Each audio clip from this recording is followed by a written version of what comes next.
Xavier.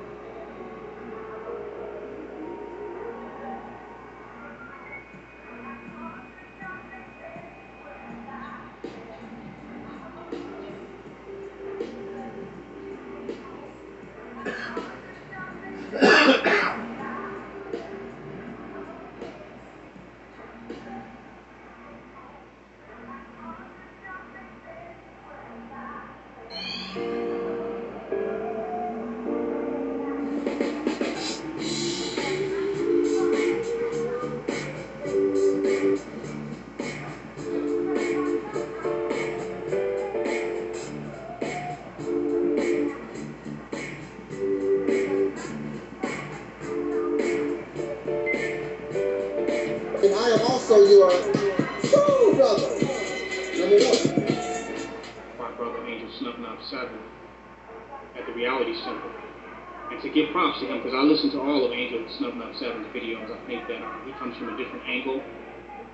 And there's a powerful message in a lot of the videos that he put out, and I try to catch all of them. I look at him as a free thinker and a person that's willing to challenge those of which he don't agree with, or which he may think differently from, and I really respect him for that. He's challenged KBS, and he has also challenged the Black supremacy movement as well.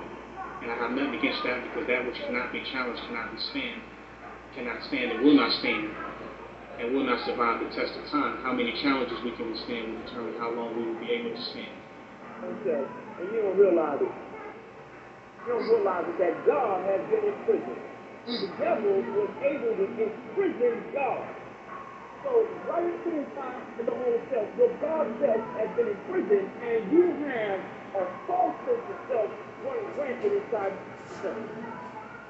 This is why, you understand what I'm saying? You have to bring reality temple here on earth. Reality temple here on earth. We have to realize the enemy is running rampant inside this temple. And that is Brother Taalik from the Reality Temples on Earth channel. And if you get a chance to subscribe, please do subscribe to his channel. He's a good brother. You know, he's doing good work, and he wants to do good constructive things. He has good information to provide. So please do check out his channel if you get the chance.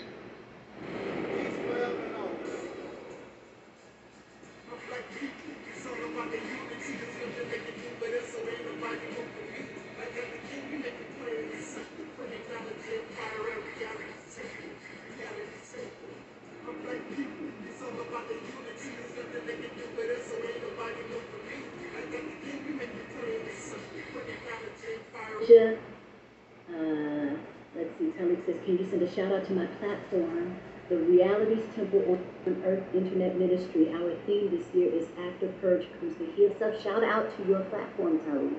All the best to you guys with continuing to stretch in perspective, to stretch in what is possible, and to continue to bring healing into the space of yourself and others. Yes. Good evening, soul brothers and sisters. This is Tangi Cox, the Black Sheep, and I am propositioning you to entertain just a little while of being in reality. And this is gonna hurt soul sisters and brothers, because a lot of us cannot accept reality. I empower you to, for 1 year, to subscribe to the Reality Temple on Earth. And at the end of 12 months, draw your conclusion of what have you learned in that amount of time. I empower you. You will never, ever, ever think, feel, or entertain nonsense ever again, period. I would like to see my soul sisters and brothers awaken. This requires time. You need to spend about a year watching, researching, and looking. Reality Temple on Earth is life-changing, and I stand on that.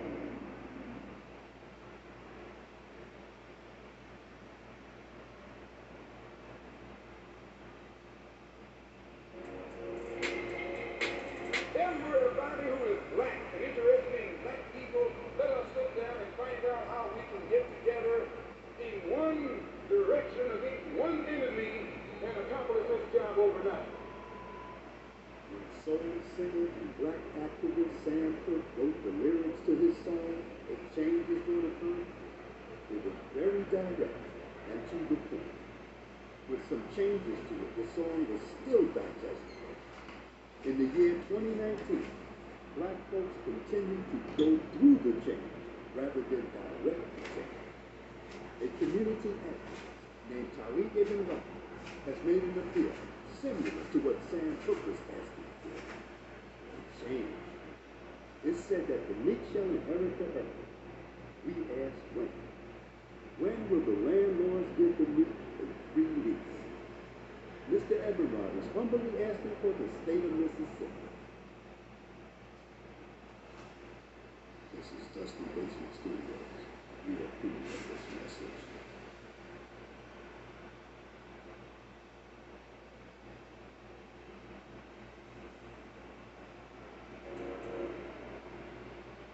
The Mississippi campaign represents everything that you claim that you want. The beginning of an all-black independent nation, the ability to control your own resources, your politics, the law, be able to do your own thing for a change, create an economy, create and produce goods that Africa or anybody on the planet would want. You think you don't want to do nothing. 3 hours talking about the Mississippi campaign.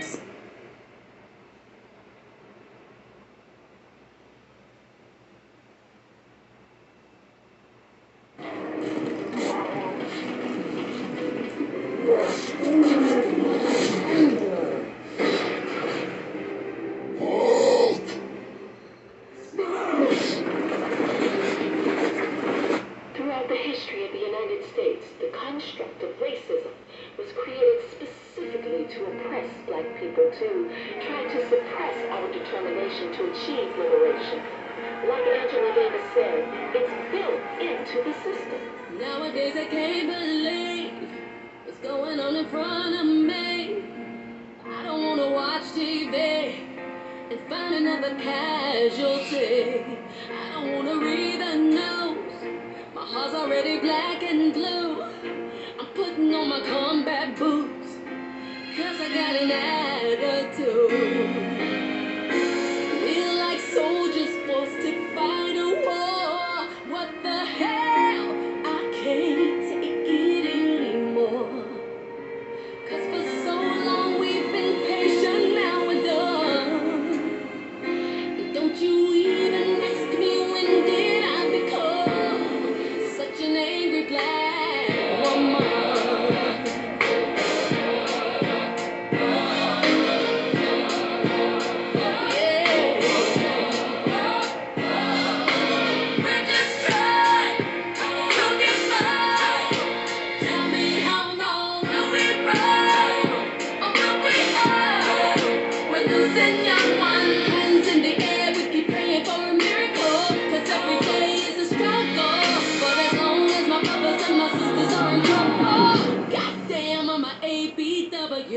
We can't successfully put an end to racial discrimination until we change the entire system. We've been trying to keep the peace 50 years since Martin King.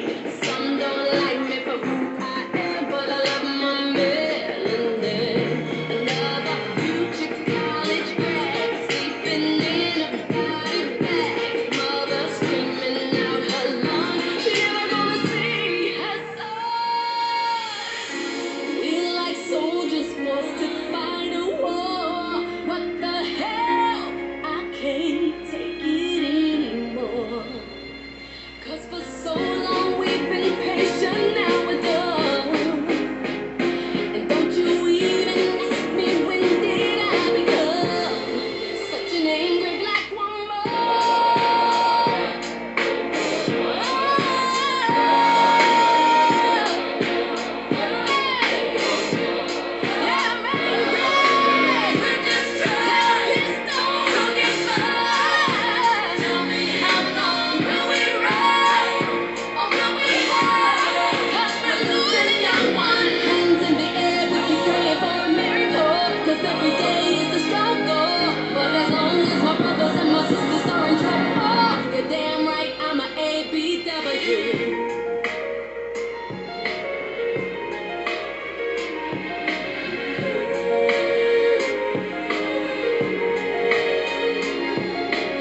Ride.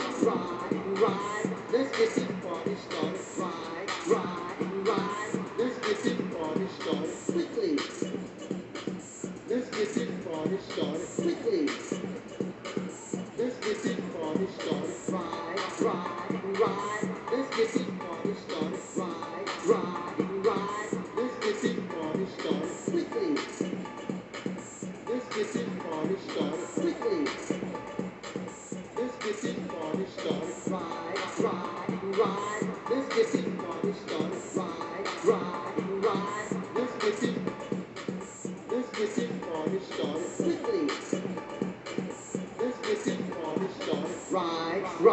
Ride. Let's get this party started. Ride. Let's get this party started quickly.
The game begins in 3, 2, 1.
Peace forever and always, and welcome to another edition of what we call the Realities Temple on Earth Internet Ministry.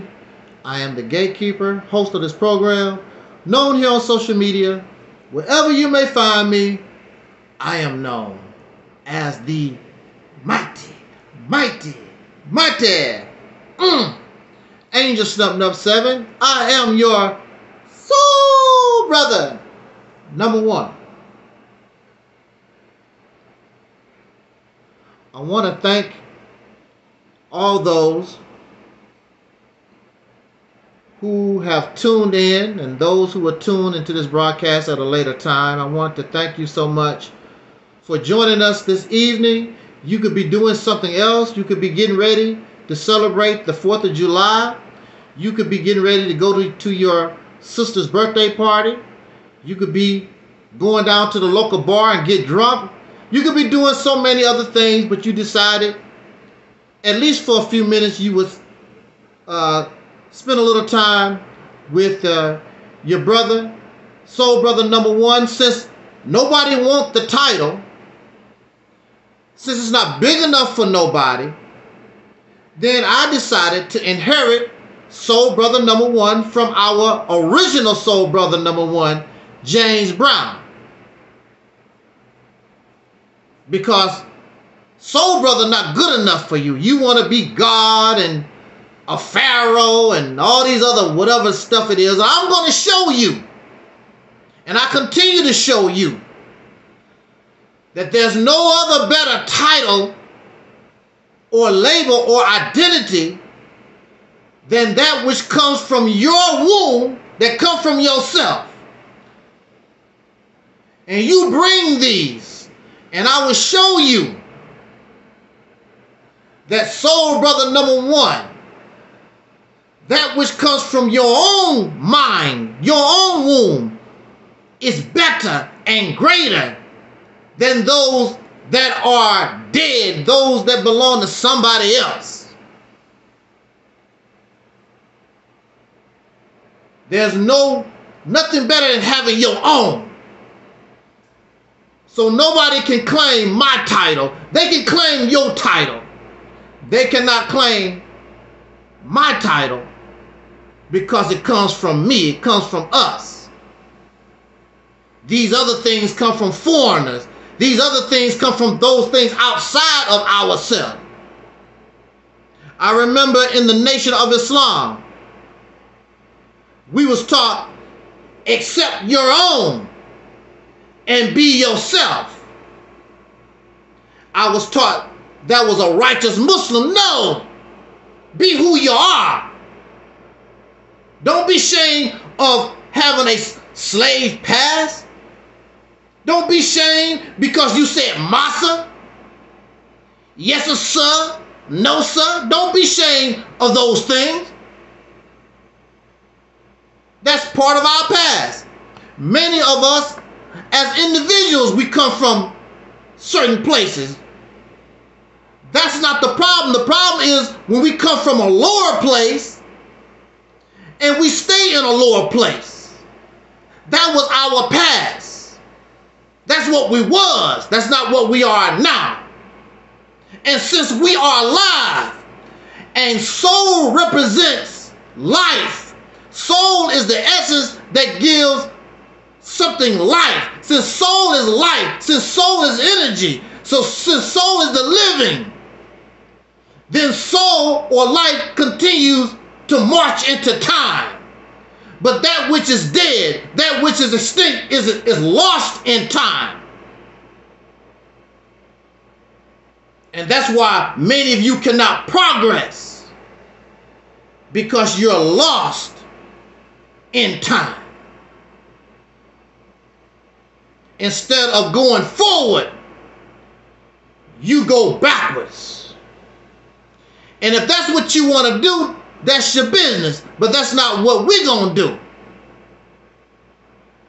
We're going to continue with or without you, continue to move forward. Welcome, brothers and sisters, enemies,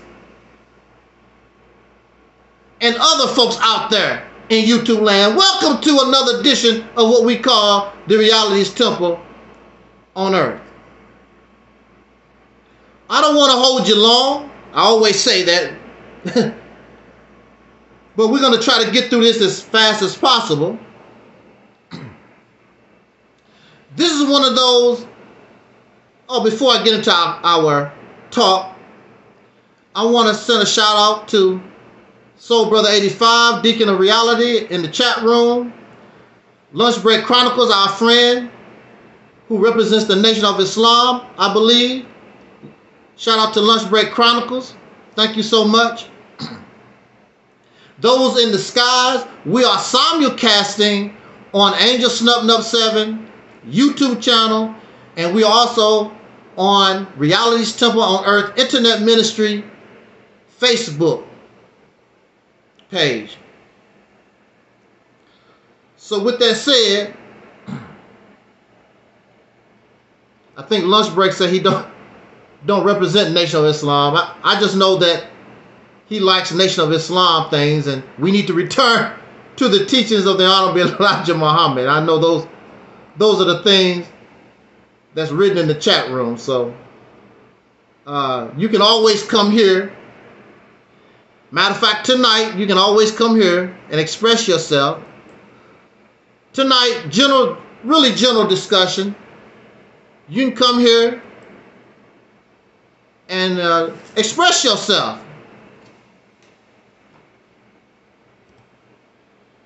And the link is in the chat room on Reality's Temple on Earth Internet Ministry YouTube channel.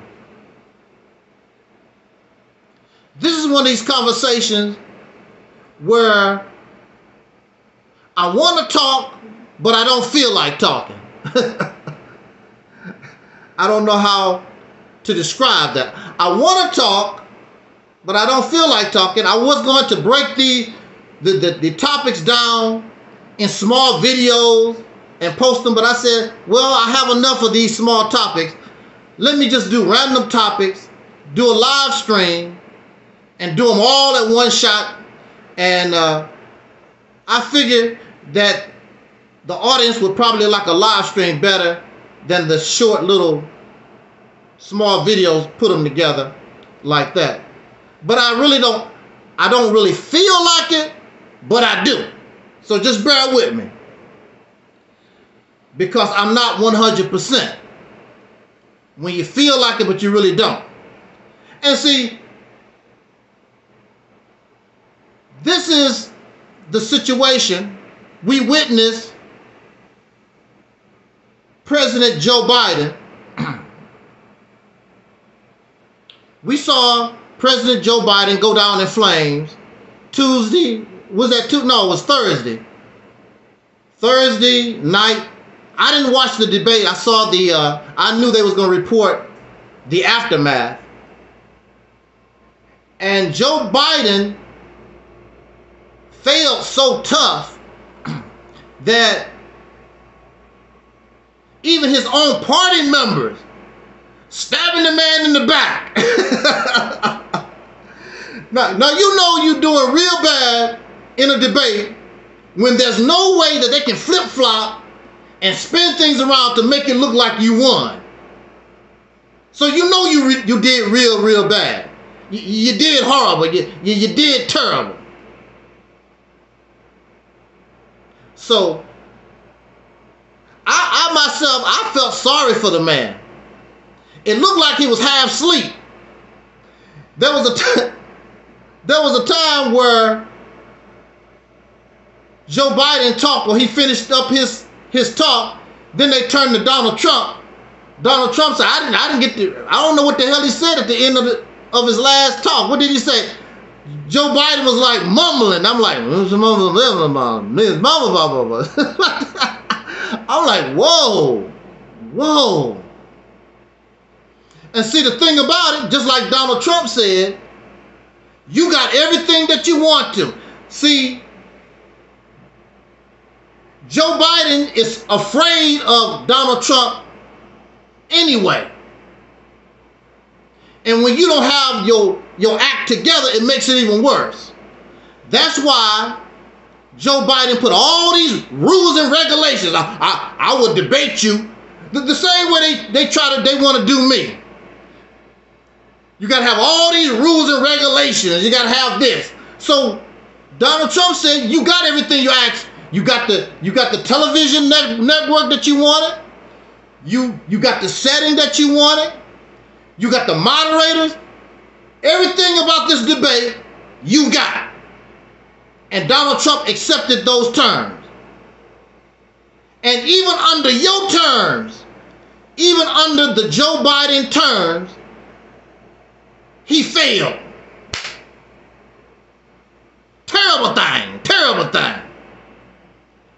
Now, if I was the advisors to Donald Trump, I would tell, well, yeah, I'm an advisor. I would advise Donald Trump, some of these facts and things that you talk about, you need to get off of that stuff. Stick with the things that you're strong with.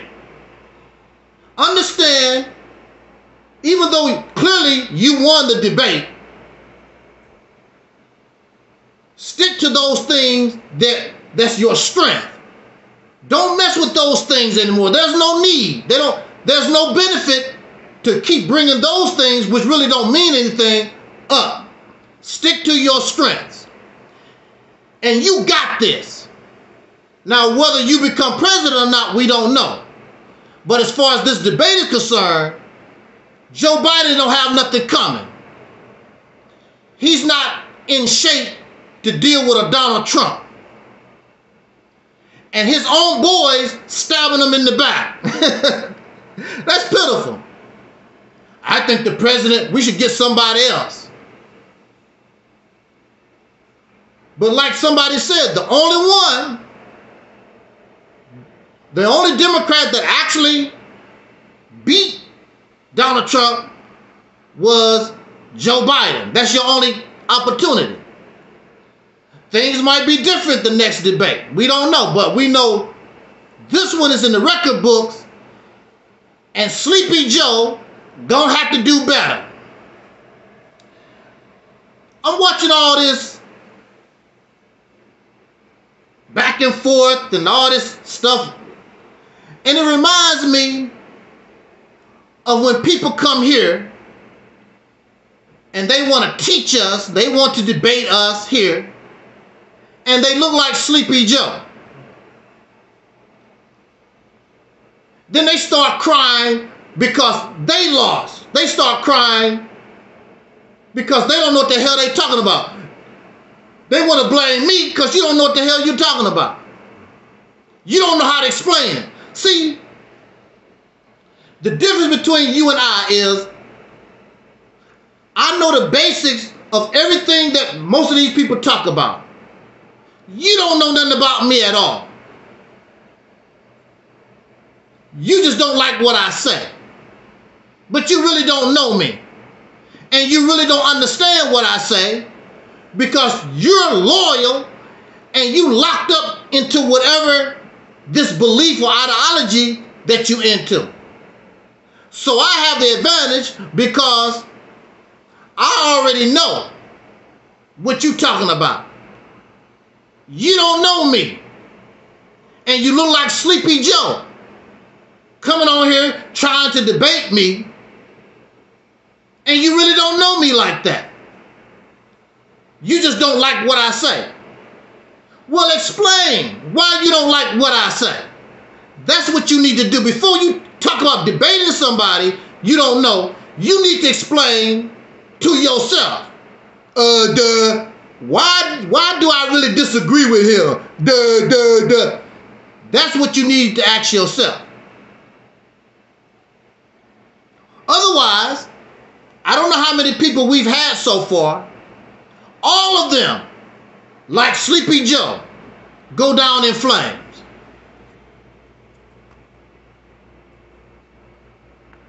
Now, what gets me out of all this, many people are guilty. I cannot say I'm guilty because I've never been that way. I was a Christian. I grew up in the Baptist church, and I was a Muslim in the Nation of Islam. But if I approach somebody who did not like Jesus Christ, if I approach somebody who did not like the Honorable Elijah Muhammad, I never lost my mind, and I wanted to hate them and want to cuss them out and hope they die, go to hell, and all this other silly stuff these people do. Many of you, if somebody disagree with you, your ideology or your beliefs, you go crazy. I don't claim my mama. She don't believe in Jesus. I don't claim my daddy. I don't claim my children because they don't believe in the Honorable Elijah Muhammad. That's the way you are. You hate your own flesh and blood. So I know there's something wrong with religious teachings when religious teachings will tell you to hate your wife. You've been married to this woman 20, 30 years. All of a sudden you converted to the Nation of Islam. Now you don't like her because she won't believe in the teachings of the Honorable Elijah Muhammad. Or they won't believe in Jesus. Or they won't believe in your ghosts and your goblins because now you're spiritual. You've been a damn drunk going down to the bar. I'm glad you changed your life and you got enlightenment, but now you think you better than everybody because you don't smoke and drink no more. Now you want to tell everybody else what to do. Oh, you don't want to be spiritual. You don't believe in the Most High. You don't believe in the Anunnaki and all that. And then you start hating folks because they don't believe what you believe. They won't do what you do. So I know there's something wrong with these ideologies and these religions. I don't hate nobody. Countless people dislike what I say here on this platform. I don't hate you, and I never told nobody, called them a name. I never called them no coon. I never called them no Sambo. I never called them no kind of name at all, because that's your right. That's your right to disagree with me. That's your right to reject what I'm talking about. Now, unfortunately, you really don't comprehend and you really don't understand, but that's, maybe you might later on down the line or something like that. People call me crazy. Okay, if I'm crazy, look, if I'm crazy, oh, Angelsnupnup7 crazy, that's a crazy Negro, that's crazy. If Angelsnupnup7 is crazy, an insane person, a crazy person is not responsible for their actions. So you cannot hold me responsible for what I say or what I do because I'm crazy. You said it. So I need help. So you should help me or find me help. But no, you would rather call people names, and there are people that joke around, talk about, I'll pay for your therapy. Nobody has tried to pay for my therapy yet. They just running their damn mouth because I will go. I will go. You pay for the psychiatrist. The psychiatrist. You pay for the therapy. I will go. And your therapist and your psychiatrist will tell you ain't nothing wrong with this man. Then what you gonna do? Then what you gonna say? When your psychiatrist and your therapist will tell you, I don't see what's wrong, what's supposed to be wrong with him. Because I don't believe in your ideology. I don't believe in your God. I don't believe in your foolishness, your nonsense, your immaturity, your childishness. That's why I'm insane. And the psychiatrist and the therapist will say, thanks for the money. That's all they're going to be able to do to you. I already actually been through psychiatry for 10 years. And the court papers say, ain't a damn thing wrong with me. They have 10 years experience with me. And it's not based upon because I don't believe in Jesus and or Allah or Yahweh, the Most High, or I'm an African or whatever. That's not what it's based upon. So legally, I have the paperwork to show. And it says this man has no mental problem. This man does not need medication. You don't have paper like that. So you running around here with a mental illness that's not diagnosed. You're not in a position to tell me I'm crazy or insane. When you yourself, you have not been diagnosed.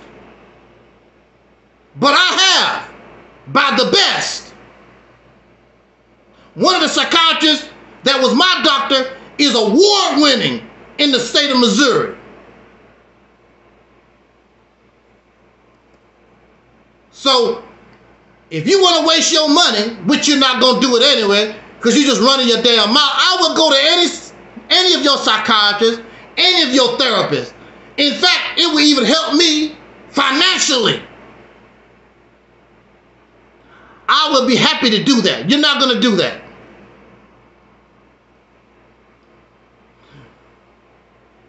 We hate and dislike folks because you want everybody to be like you. I don't want everybody to be like me. I want you to understand where I'm coming from, but I don't want you to be like me. When I was in the Nation of Islam, all the brothers trying to talk like and be like Minister Farrakhan. Minister Farrakhan had that big ass part. I'm like, damn, they let him get away with that. Minister Farrakhan, go look at the pictures. That's not me. Go look at the pictures. Minister Farrakhan got this big ass part. I mean, you get a part in your head, it's supposed to be this little thin thing that go down the way, whatever. Minister Farrakhan looked like a tractor made a part in his hair. And he colored his hair. They never said nothing about that. He colored and permed his hair. They never said nothing about that. But you got brothers, they didn't color and they perm their hair, but they trying to cut their hair like Minister Farrakhan, and they talk about, I am Farrakhan. I'm not into that. Trying to be like Elijah Muhammad. I'm not Elijah Muhammad. I'm not Malcolm X. And there are those who want my voice. They want my sincerity, but they don't want me to be me. They want me to be somebody else.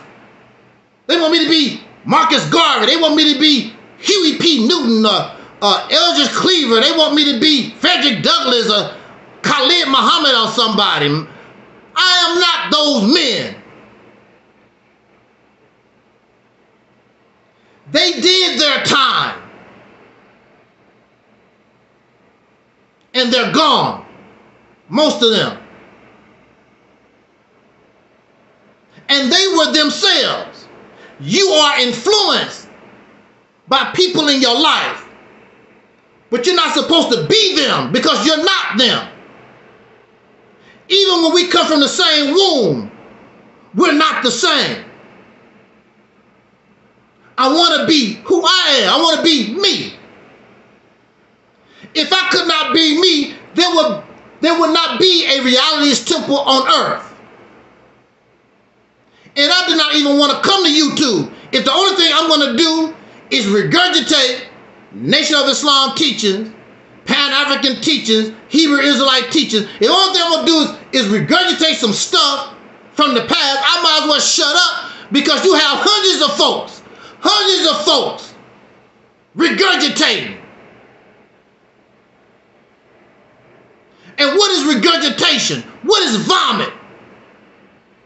Pre-digested old-ass food.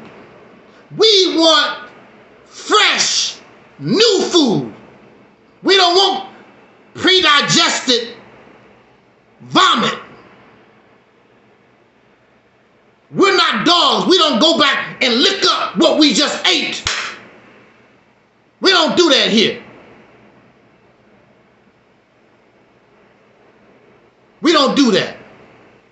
So we honor Elijah Muhammad. We honor Malcolm and we honor Dr. King and Medgar Evers, and we honor Frederick Douglass, and we honor Fannie Lou Hamer and Harriet Tubman. We honor our ancestors, but we're not them. We are influenced by them and we learn from them, but we're not them. And they, once they go to the grave, cannot help us no more. So we have to depend on us because the dead cannot help the living.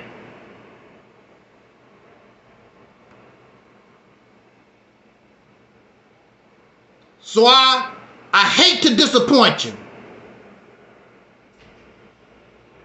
I'm not the second Malcolm or the next Farrakhan or the next Frederick Douglass or the next whoever. I am me. And once I'm gone, that's it.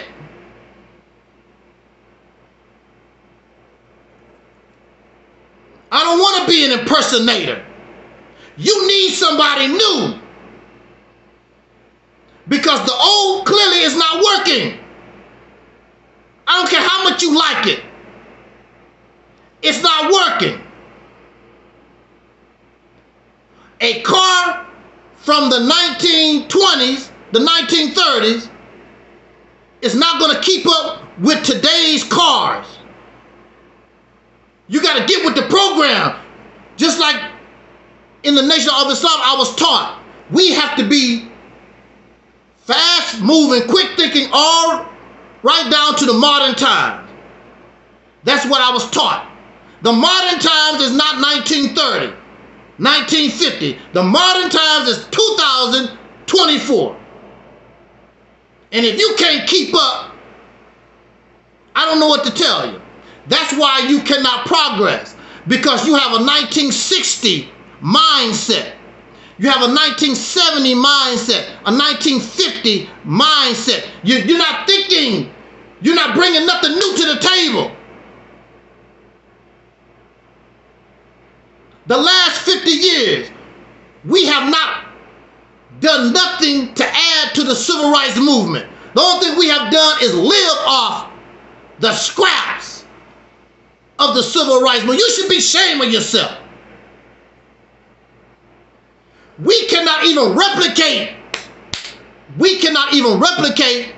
what they done in 1930 when they was lynching our people outright. You cannot even replicate that.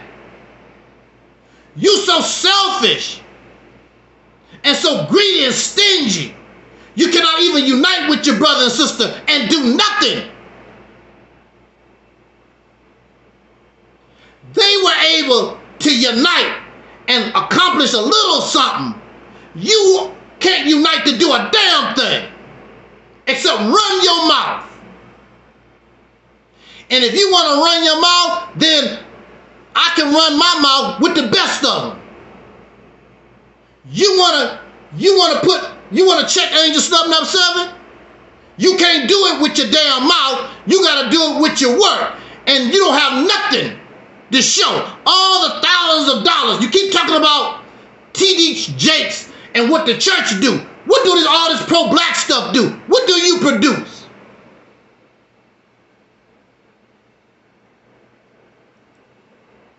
You don't produce nothing. And you don't like Angelsnupnup7 because I come out here and if the zombies listen to me, yeah, we ain't producing nothing. What about that Farrakhan? What about that Tariq Nasheed? What about that Sonetta? All this superior talk, but there's no superior substance. And you giving these people thousands and millions of dollars every year. All the money within the last years that you've given them, we could have been taking control of the state of Mississippi. Not take over, take control. Just like when Donald Trump wins the White House, he's not taking over, which they might try. But the Republicans take control of the Congress, take control of whatever. We could have been taking control of the state of Mississippi and been on your way. We keep using these titles. I'm a god.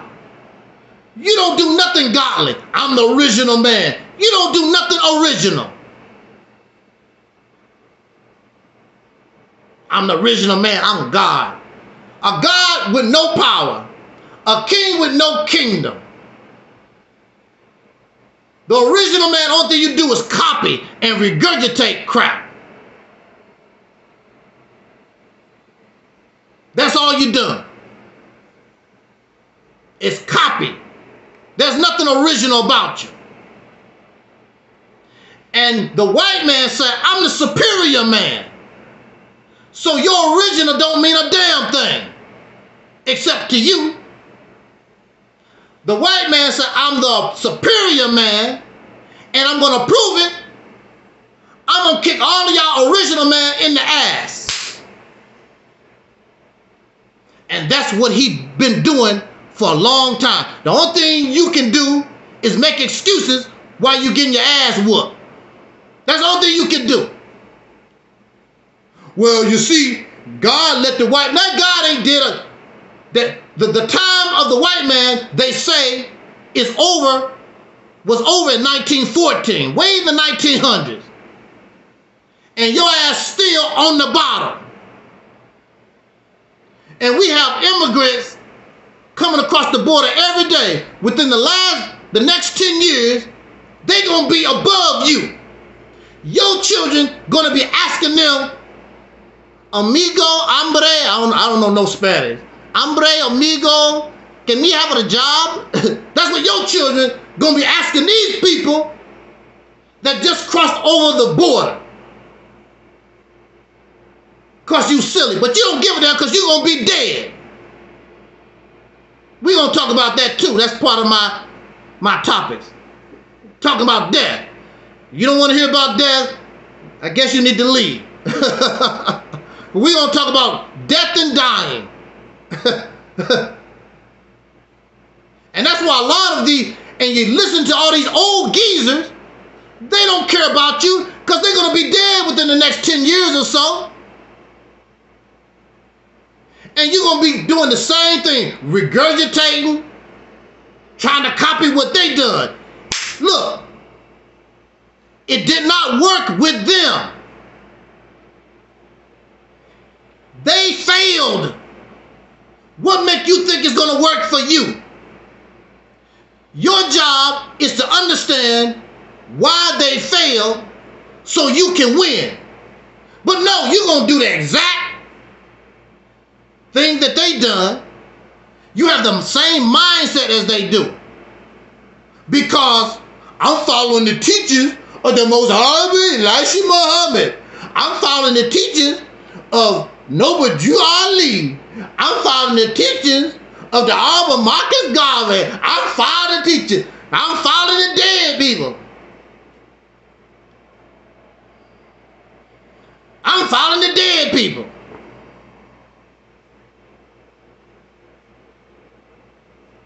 It didn't work. If it worked, we wouldn't be complaining. We wouldn't be in the same situation we're in now. What is it, that Caucasian guy? He's a Jew. What's his name? Tim Wise. Now here's a Jewish man. Tim Wise said that actually we are in a worse condition now than we was during the time of Dr. King. This is what a Jewish man said. Because he understands, unlike you, he really understands the situation. Because after the civil rights movement, black folks just went to pure sleep. And the Nation of Islam turned into a church. And the Black Panther Party turned into a church. All that we have now is churches. There's nobody revolutionary. Because of anybody that's a revolutionary would have created something of substance.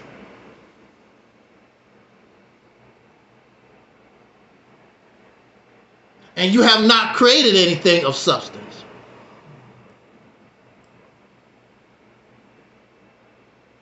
That's not my fault. But we hate anybody that don't want to be like us. I don't want to be like you. I would rather be dead.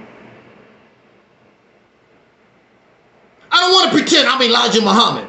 I don't want to pretend I'm Marcus Garvey. I don't want to pretend that some spook, some God gonna come out the sky and say, I don't want to be you. I'd rather be dead. I'd rather be in the crazy house. Because actually you're more wacky than the people that I knew in the crazy house.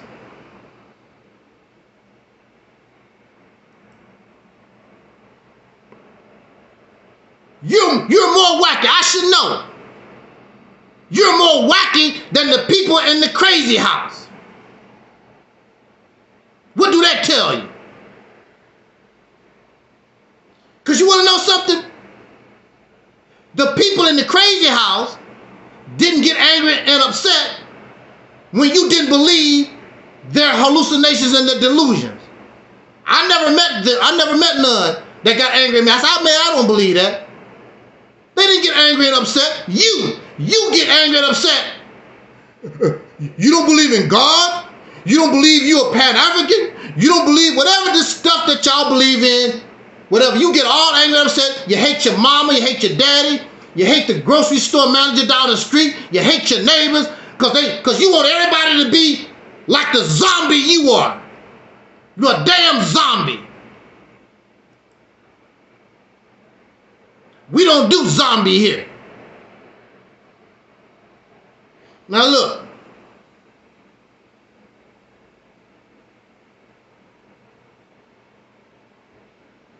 You want to be right. Adolf Hitler said that he was right.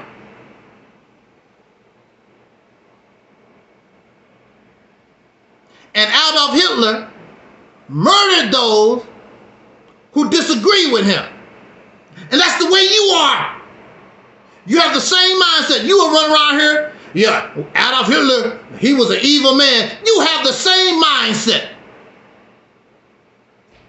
The people that's talking about Adolf Hitler have the same mindset as Adolf Hitler.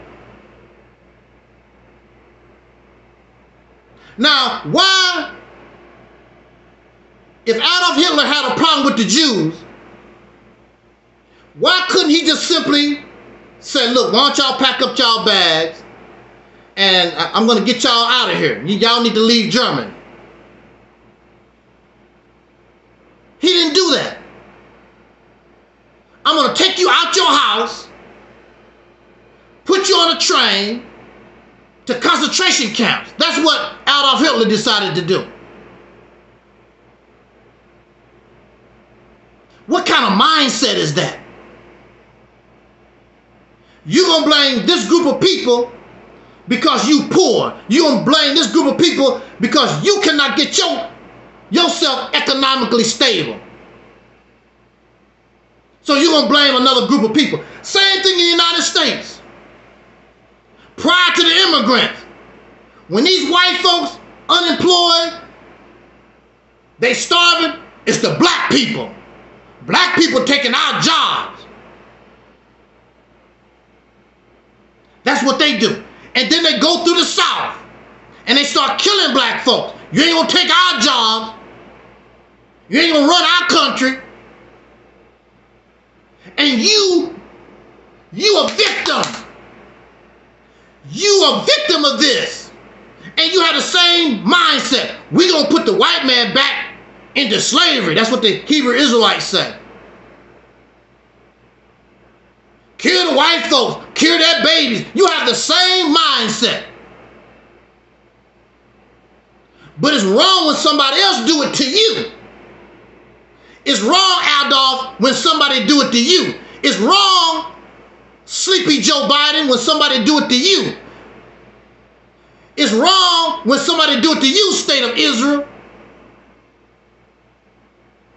Why couldn't the State of Israel, why you just couldn't round people up? Why you gotta go dropping bombs and killing and displacing people? You ain't no better than Adolf Hitler. All these folks have the same mindset. And even your God, what is your God gonna do? Your God gonna come back to kill. Even the Jesus, when Jesus come back, what Jesus supposed to do? I'm gonna bring a sword. Because I'm done talking to you. I'm just gonna start chopping some heads off. God said, I'm gonna burn all of y'all to hell. Woo! And you have the nerve to talk about Adolf Hitler. All of you have the same mindset.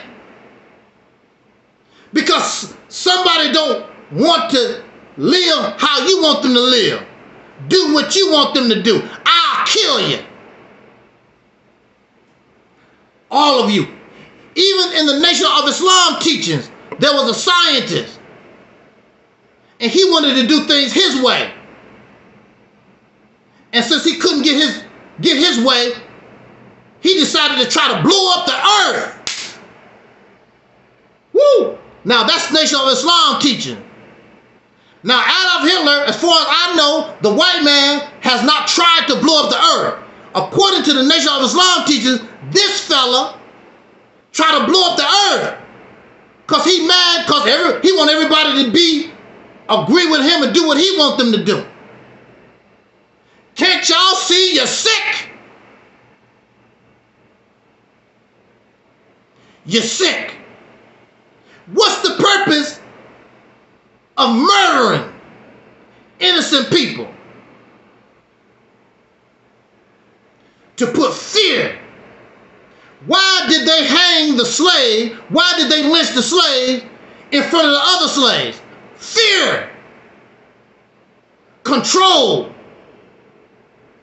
Woo, look at Angel. Slap. Slap. What's your name? My name, Angelsnupnup. Your name Toby, boy. Slap. Slap. And all the other slaves. Oh my goodness. Fear. Fear is used to control. That's why Adolf Hitler do what they did. Why am I dropping bombs on Gaza? Fear keeps you in check. Don't you rise up against me. I tear all this up. I'll blow you away. Fear, control. Turn the people against themselves. I don't like Hamas. But Hamas ain't really doing nothing wrong. Hamas is standing up for the people. For what is right by their people. But because of fear, you turn against Hamas. Because all these bombs is dropping. But if you had stood up with Hamas, you're dying anyway. You're suffering anyway.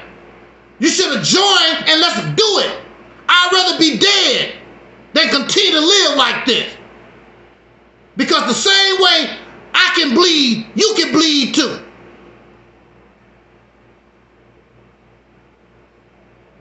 Fear. So we dropping bombs in Gaza. They spending millions, billions of dollars to drop bombs on Gaza. For what? Because somebody gonna rebuild all that stuff you see destroyed. You know they're gonna rebuild it, right? All that's gonna be rebuilt.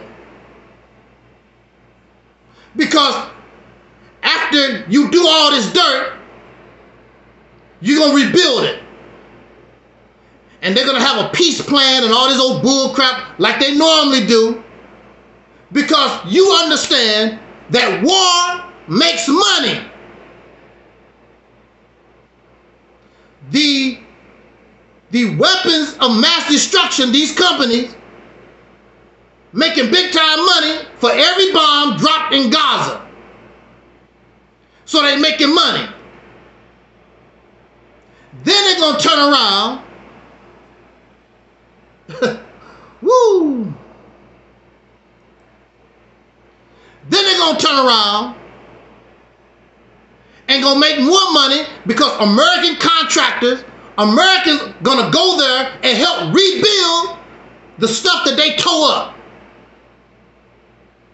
Like they done in Iraq and other places. And the ever famous Japan and Germany. Japan and Germany is supposed to be the enemy. They dropped a bomb on Japan. Then you turn around, let's fix all that. Then they turn around and fix Germany and Japan. Because it don't make no difference. War makes money. And that's what it's all about, making money. At the expense of murdering thousands and millions of people so they can make money.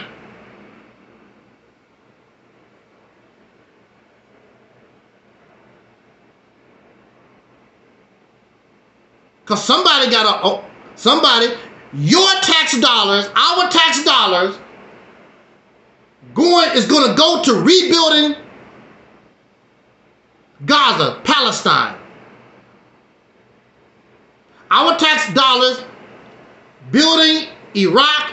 Our tax dollars have built Japan and Germany, who's supposed to be enemies. And contrary to popular belief, you may not believe this, some of your money is going to Russia. Russia's supposed to be the enemy. Some of your money is going to Russia. It's a lot of, I remember when I was a little boy, I didn't understand politics or nothing like that, but I understood that a Cold War was going on and communism, I understood a little bit of that, and I knew Russia was our enemy. I understood that to a certain point. Then I seen a news broadcast, because either it was the late 70s or early 80s, I saw a news broadcast. Russia was going through some kind of famine. Russia was having problems feeding their people. And I'm a little boy, I'm like, wow, okay. Don't have to worry about them because they starving to death. The United States, we will be sending aid to Russia. What? I thought they was the enemy. If a person is your enemy because Israel is not giving the Palestinians nothing, they're giving, the Palestinians are getting food aid from the United States and other places or whatever. You don't feed your enemy, but the United States send aid to Russia. And of course, a lot of us, we're not paying attention to nothing. And a lot of the land in this country, a lot of it is probably owned by Russians. I know the Chinese have bought up a lot of different, especially like farmland, in rural areas. And the Chinese own things that you have no idea that they own. We would be shocked. These are the enemies. But see, we dealing with hypocrites. The white man sold Native Americans guns for the money, for whatever it was. Because we know the Native Americans didn't know how to build no guns. They didn't know nothing about that. But there's always somebody out here that want to make a buck, and they sold guns to the Native, who's supposed to be your enemy. In our world, it's all about money. Material thing. They don't give a damn about who at war. How am I going to make money off of this? And that's all Gaza is about. It's a money-making venture. We don't give a damn about no Palestinians. This is the right opportunity. Let us make some money. Hella billions of dollars have been used to destroy, and then they're going to turn right around and rebuild all of it. And the sad thing about it, they can rebuild Japan, the Gaza, Germany, Iraq, Afghanistan, and they don't give the black man and woman in America, won't give you a dime. In fact, they will steal from you. Wow. Our leaders talk about these things, but they ain't never come up with a way what we gonna do about it? Because I know when I was locked up, a doctor told me, he said, look, you need to shut your damn mouth and just do what we want you to do, sir. He's told me, so what? If everything you say is right, so what? What you gonna do about it? You gonna die in here, sir. So I suggest to your happy ass, you need to get with the program. And that's how he was talking to me. All the smiles, all the trying to be nice to me, went out the door. He told me, you need to sit your... He said to me, talked to me, he just didn't call me the N-word. Everything else, he just said, we don't give a damn. Ain't nobody gonna believe you crazy. You think that they're gonna believe you over us?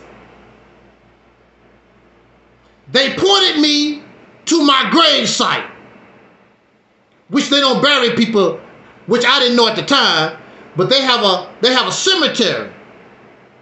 That's where you going. Now straighten your ass up, go to these classes, shut the hell up, take your medicine, and do what we want you to do. I'm like, whoa.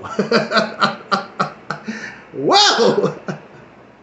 I guess I was crazy because I kept being rebellious. I guess I was crazy. I'll take my chances, sir.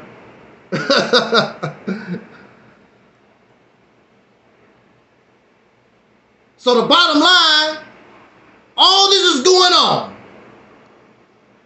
And I keep hearing our smart people keep talking about, and they know these things. What you gonna do about it? So what was it? June the 14th, 15th, whatever, you had Tariq Nasheed and all his gang go to Washington, D.C., Atlanta, whatever they went to. Reparations rally.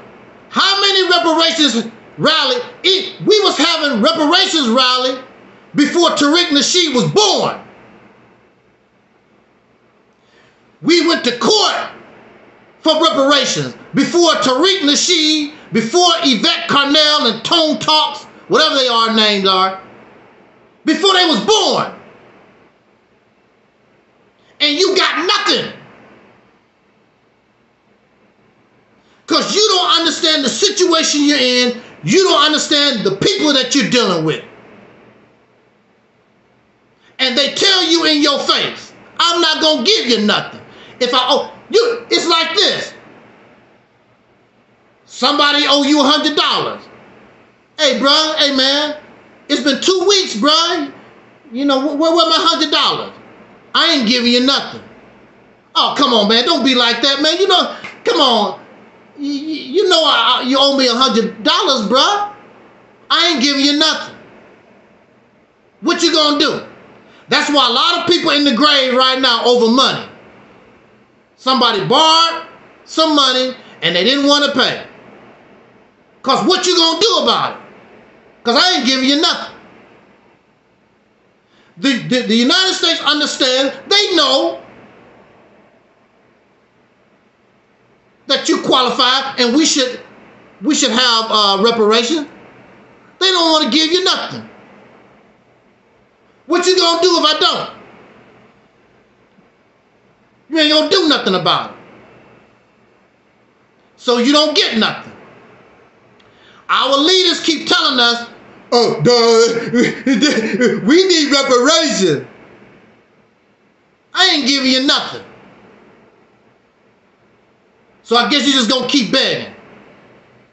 Which is fine with them. If you want to keep embarrassing yourself, that's fine with them. Because I'm not gonna give you nothing.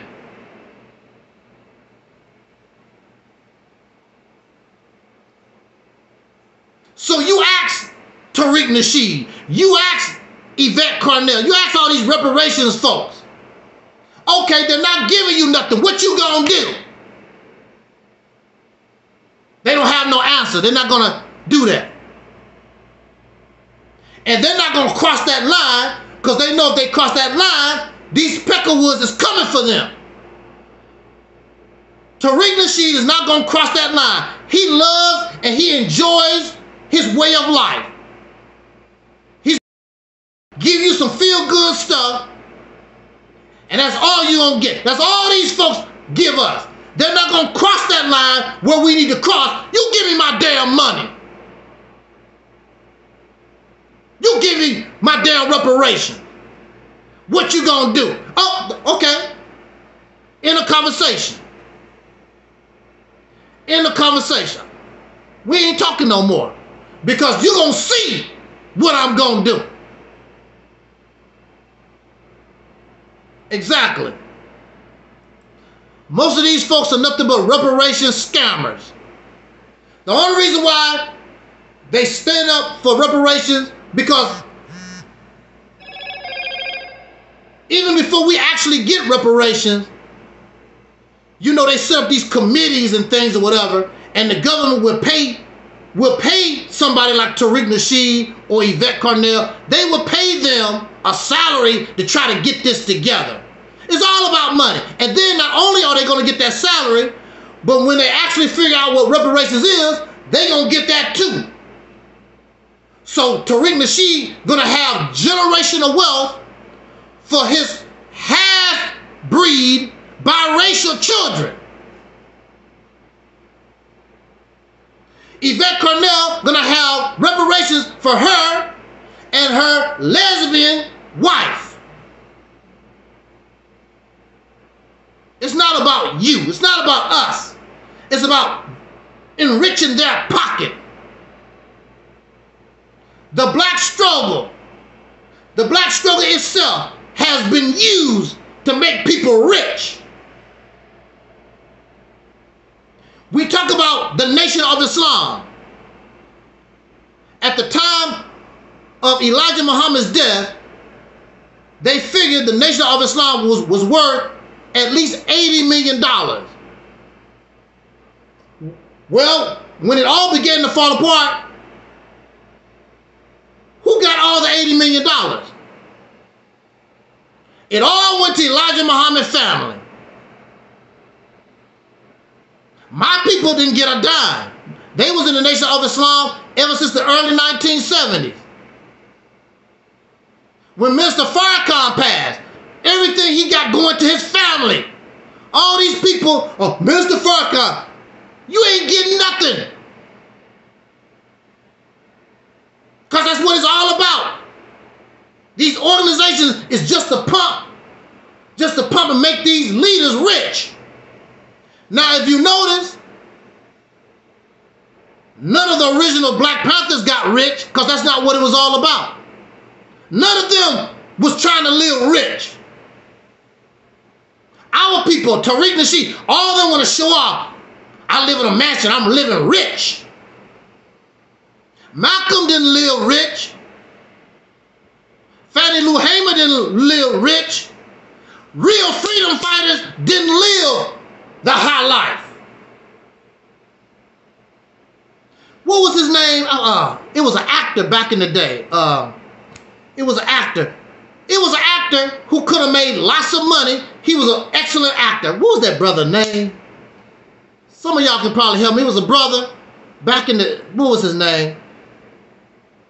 But he got involved in the struggle. He could have been rich. Matter of fact, he got punished for speaking out for his people. Man, what was that brother's name? I used to, what's his name? He was an actor.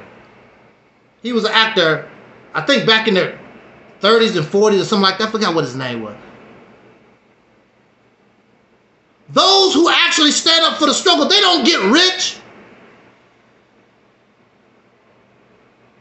How do you justify living a wealthy lifestyle, condemning the system, but you get rich off the system and live the same way like your oppressors?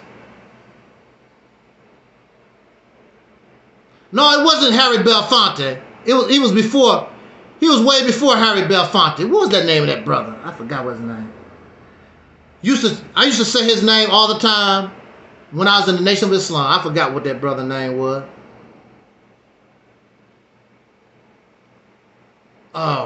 Anyway. No, he's way before Harry Belafonte. And Harry Belafonte, I believe, come from the islands. This brother, to my knowledge, he's an American Negro. He's a foundational Black American, whatever you want to. We don't even know what identity we want to use.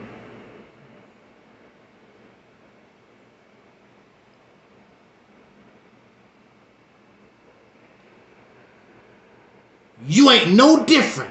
You keep talking about the white man is the devil. The white man. You have the same mindset and you act and behave just like they do. If we put you behind a screen and couldn't see who the hell you was, couldn't tell you from them, you are the same. You're deceitful. You are a liar. Violent, just like your God. Your God is violent. Your answer to everything, solution to everything is violence. The most intelligent life form on the planet. And the only way you know how to solve your problems is through violence. That's the only way you know how to do it. Because we can't talk to each other.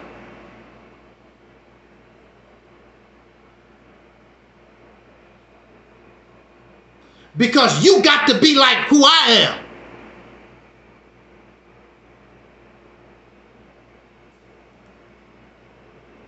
The intelligence of the human being is overrated. I see that you're not as smart as you claim. You know how to work a computer, and you have all this technology, but you more violent than a mongoose. You're more violent than lions and tigers and bears.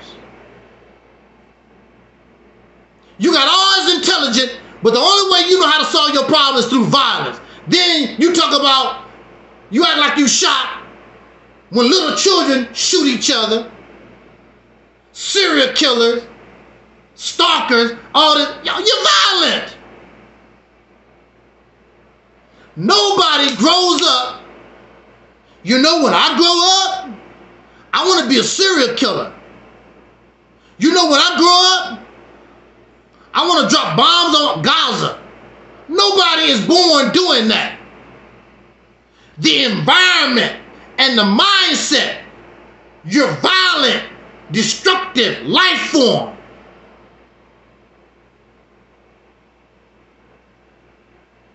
with all your intelligence. Then you have the nerve to talk to the little children and give them conflict resolution classes. Woo, the hypocrites, the hypocrites, the hypocrites. You have the nerve to go to little children and tell them, don't use violence to solve your problem. But then the little children ain't stupid. They looking at the world that they live in. They see what the adults are doing. You violent. They see you a hypocrite. And as soon as they get of age, they go in to get their gun permit. And before they get a gun permit, I'm going to get me a knife. I'm going to get me some rocks and some bricks. Or I would just use my hand. These girls, a few months ago, these girls beat the hell out of this other little girl with their hands. Her face was unrecognizable. All over YouTube they have these kind of videos. They don't use guns. They using their hands and beat and laughing and giggling.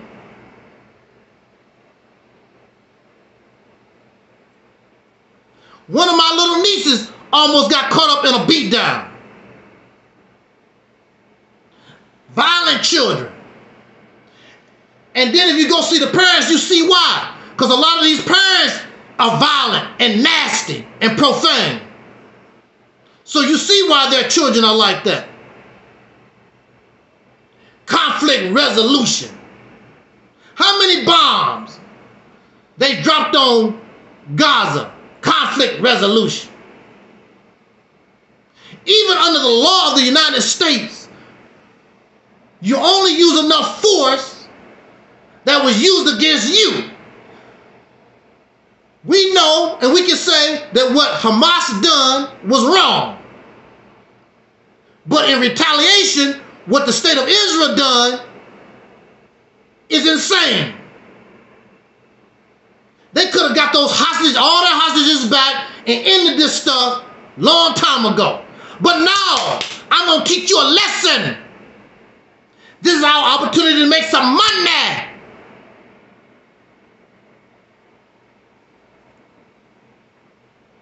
And you see what happened. And our leaders, so-called leaders, our people, we just sitting in the cut.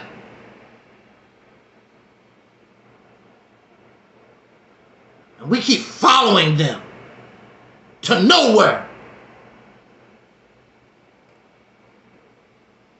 They want to talk about Angelsnupnup7. What you got? What you got?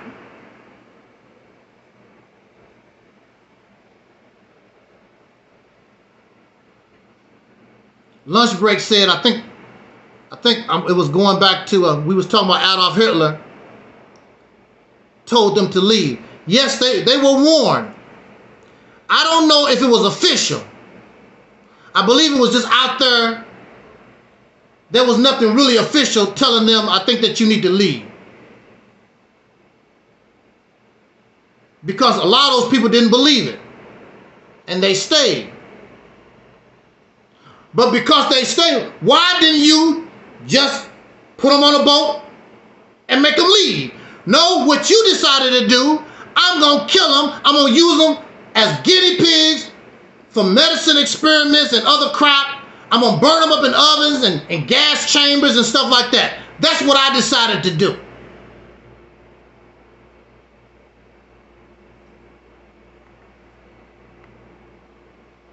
And we have the same mindset. The same thing. It killed me how we talk about how evil and dirty other people are. You are the same way. You will do the same thing because you want control. And if it takes to kill 1 million people to control 60 folks, you will do it. Because I killed 1 million, but at least the 60 that's left, they under my control. That's all you care about. They believe what I believe. They gonna do what I want them to do. You are insane. Crazy ass folks.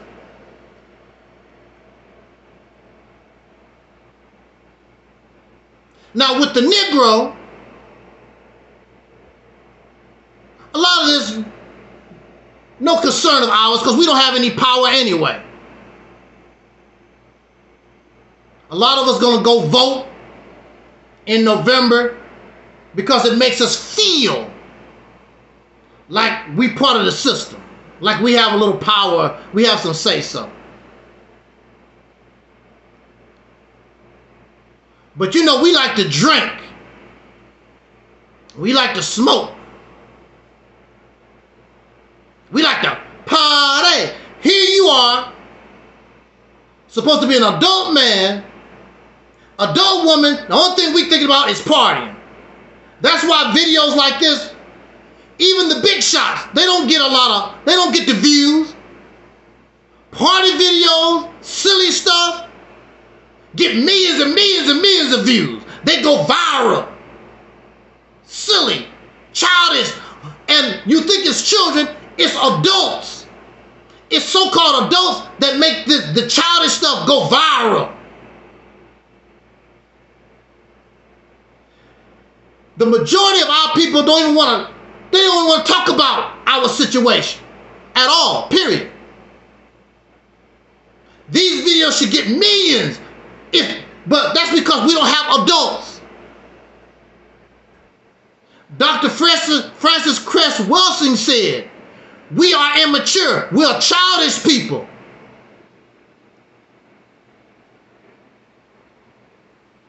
We're not adults. We believe we're adults because we smoke. We can smoke weed and we can drink. And of course, what really makes you a man? What really makes you a woman? Because I have sex. That's what really make you a man, really make you a woman. They talk about their children. I gotta go to my family. I gotta go see my children. Then you get together and talk about what you did with your ding-a-ling. Yeah, man. I had to take out the old, had to do that, had to do the old thing, man. Girl, he was tearing that putty tat up last night. That's our conversation. Woo, damn her booty big. Boy, is that what you got? That ain't real.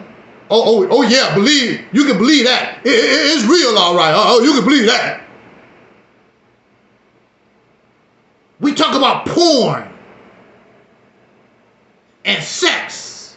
And you know, it makes me wonder, why are we obsessed with our genitalia? Even with the demons of darkness, we went back and forth with what we call the demons of darkness. What has been like 2 years ago now or 3? That became part of the conversation. Oh, your ding-a-ling don't work. Ha ha ha ha. Your ding-a-ling. What do that have to do with anything? But we got to bring the ding-a-ling. We got to bring the putang. We got to bring those into our conversations. Why are we obsessed? We got to be, what's his name? I saw an article, it was a video. Kirk Franklin, the little fella Kirk Franklin, the singer, gospel singer. Here's a man that's supposed to be so Jesus-fied.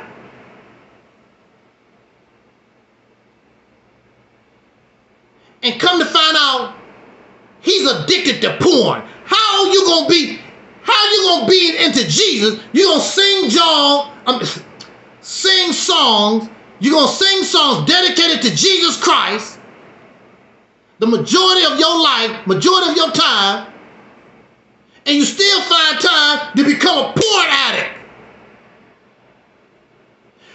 That makes the Bible looks bad. That makes the church look bad, because here's a person, you're supposed to be all into Jesus Christ, and you're a porn addict. So what does that tell you about the power of the Bible? Kirk Franklin has a beautiful wife, beautiful family. He's a porn addict. Why we get all caught up in all this sex crap? You got folks going to the strip club. What you going to, brother, what you going to the strip club for? Why I'm going to the strip club? Oh, well, come on, Snup, you know why I'm going to the strip club for, man. You got a girlfriend and a wife at home, or you got girlfriends, plural, and you still going to the strip club like you never seen woman's breasts before. You never seen her vagina before. You never seen her butt before. And you go in there throwing you making it rain. That's what they say. I'm making it rain.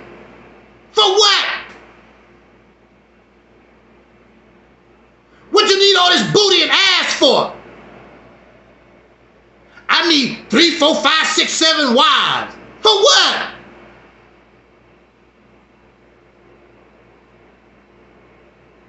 Because because we obsessed with the sex thing, because that's the only way you can feel like a man.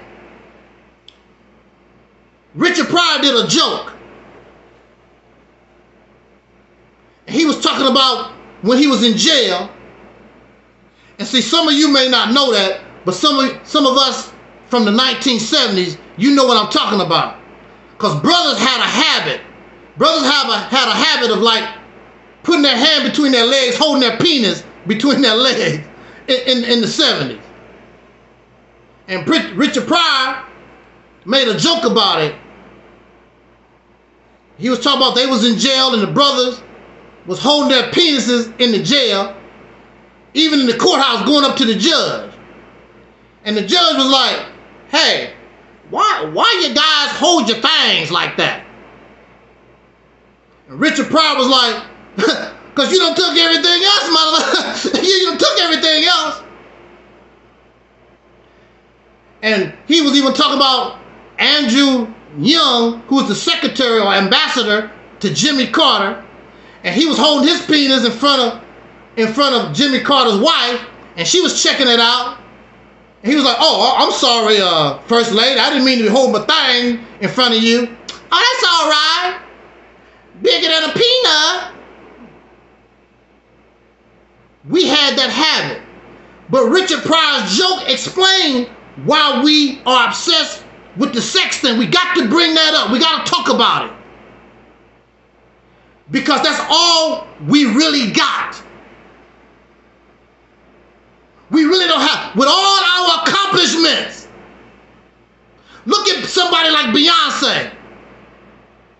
With all her accomplishments, she still got to show her ass to try to sell records. Because that's all we got.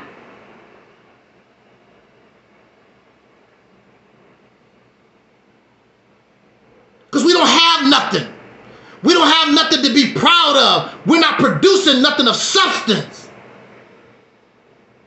So all our pride, the only way we can feel like a real man, that's why I got to spit all these babies out. I don't feel like a real woman unless I have a baby. I don't feel like a man unless I have a child.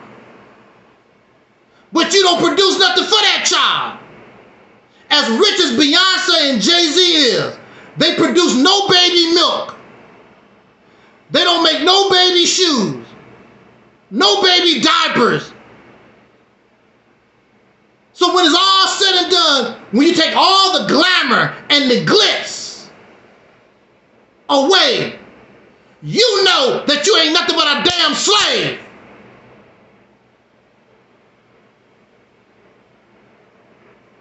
So you hold your ding-a-ling, because that's all you got to make you feel like a man.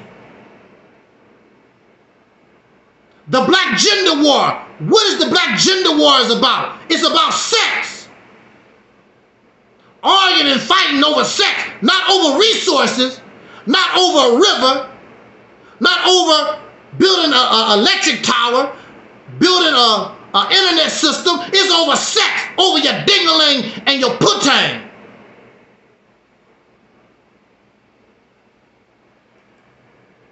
Because that's all the slave master left for a slave. You're supposed to be a free man and a free woman, but you don't act and you don't think like free people. You continue to act and behave like a damn slave.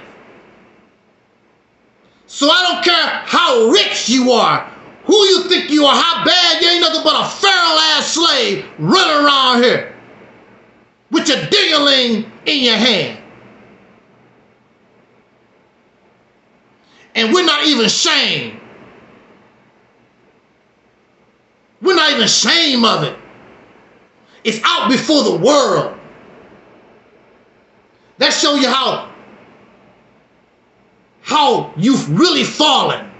You've fallen below our slave ancestors. So how the hell can you be ashamed of coming from slavery when you are below them? Because when they came off the slave plantation, they began producing. You don't produce a damn thing. produce nothing. How the hell you gonna be embarrassed? I ain't come from no slave. I ain't come from no slave. You don't produce nothing.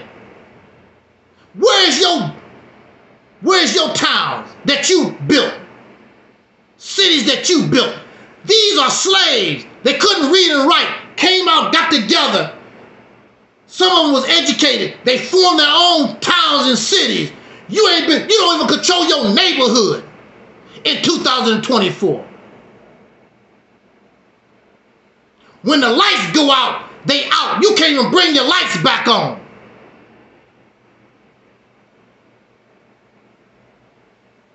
Yeah, but so-and-so sure got some good putty tat.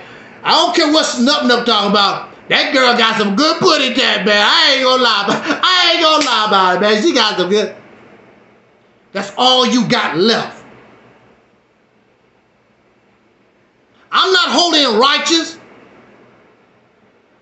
I watched some porn, and I felt sorry to see us, because there was a time we weren't in that stuff. Now we there nasty and licking and lapping and just savages.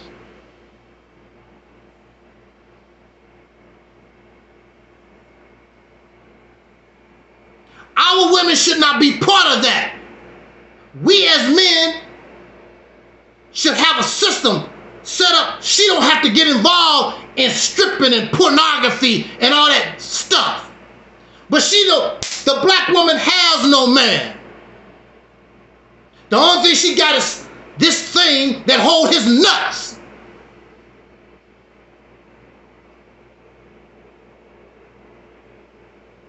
I ain't no Captain Save a Hoe. You can't even save yourself, let alone a hoe.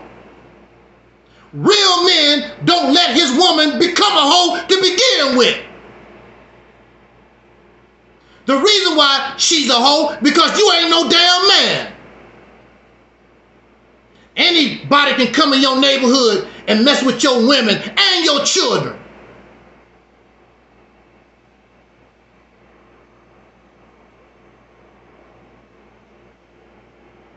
Because we don't act like free men.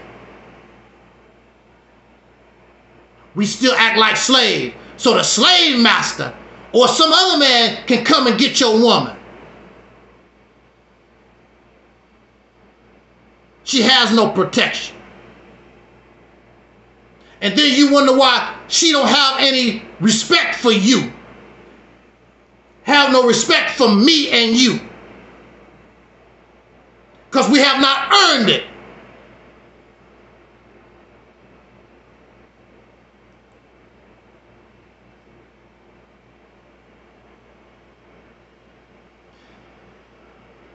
They keep sex on your mind because it clouds you, keeps you from thinking about looking at life seriously. Even the Black Power movement that keep you all that sex garbage fired up. Let me tell you something. I don't give a damn if you married. If you keep sex on your mind, it won't let you think properly. Because it becomes a part. It's become part of your emotional tense, and it clouds proper thinking. You can't see properly. So you a zombie and she a zombie, and y'all having all these zombie ass children. A nation of 40 million zombies.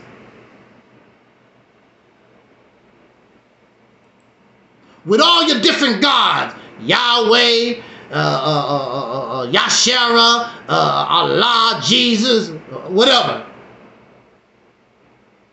And everybody holding their private part, because you don't feel like you a man unless you get you some putang, and you shame other men. Hey man, you ain't had no putang, and what's wrong with you? But nobody bringing electricity to the house. You don't even bring water to your house, and you talk about some putang. And you can't even get a drink of water without the white man. Your priorities is all messed up because you don't think like a free man, you don't think like a free woman. We're nothing but Pharaoh slaves trying to act free. And some of us, I'm on Instagram, I'm looking at all these dumbass videos we make. What we shouldn't eat. Well, you don't even grow no damn food. You don't control no water. How you gonna grow vegetables without water? You don't control no water.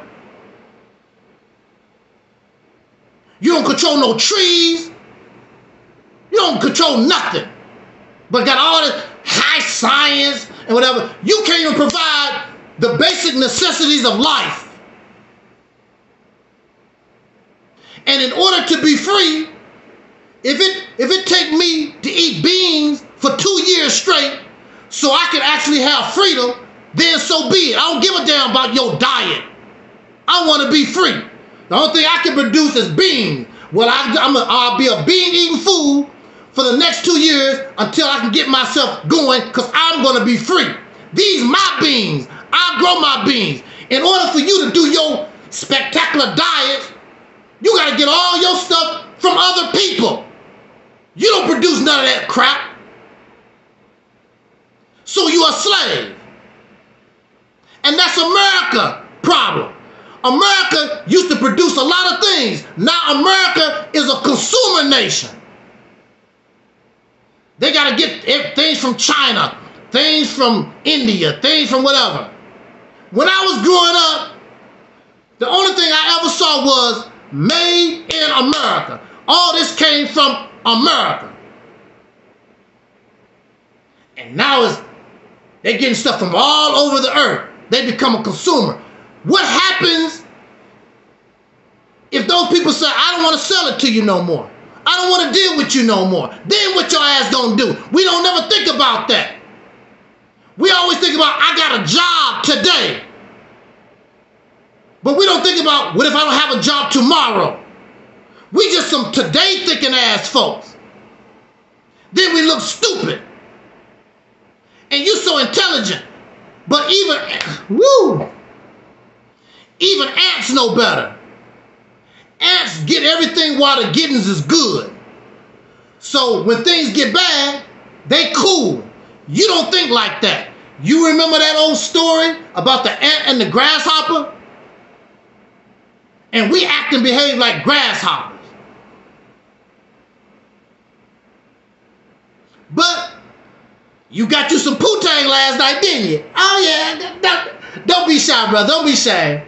You got you some poutine last night, it's all right. Oh, Angelsnupnup, he hating on us, man, because he ain't getting no poutine. That's what it is. That's what they go, that's what you say, slave ass.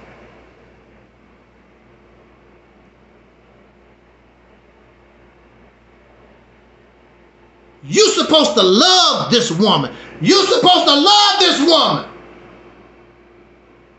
She's not no toy. She's more than some sex crap. You're supposed to love her like you love yourself. But this environment, this situation, that's all the slave master gave you. And you keep talking about polygamy. The slave master, he didn't mind you being polygamous as long as you can work your ding-a-ling good. Give you 3, 4, 5, 6, or 10. You go there with the 10, you get them all pregnant. Use your ding-a-ling. And you have the same mentality. And a lot of the time, the government, just like the slave master, the government take care of your children. Just like the slave master took care of your children 300 years ago. And they still taking care of your children. Because that's all we are to be a man, is to sling that wood. Because that's the only way you can feel like you're a man. And these boys is watching us. And they see. And they copy. So the foolishness keeps going on and on.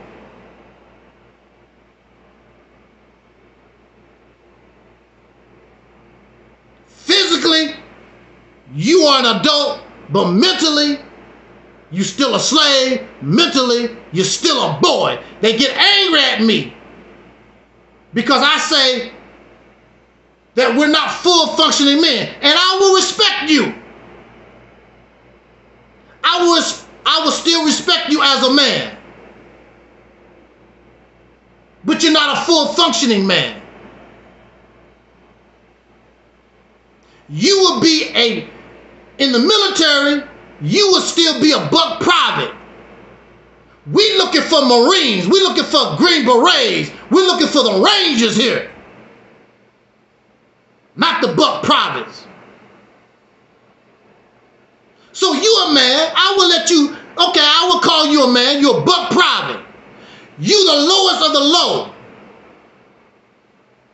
In order to change our situation, we need the Green Berets. We need the Rangers. We need the Marines. We need the best.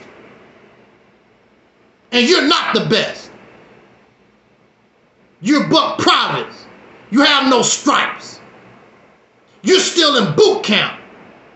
So yeah, you're a soldier, but you the lowest on the totem pole. And really, I don't even want to give you that.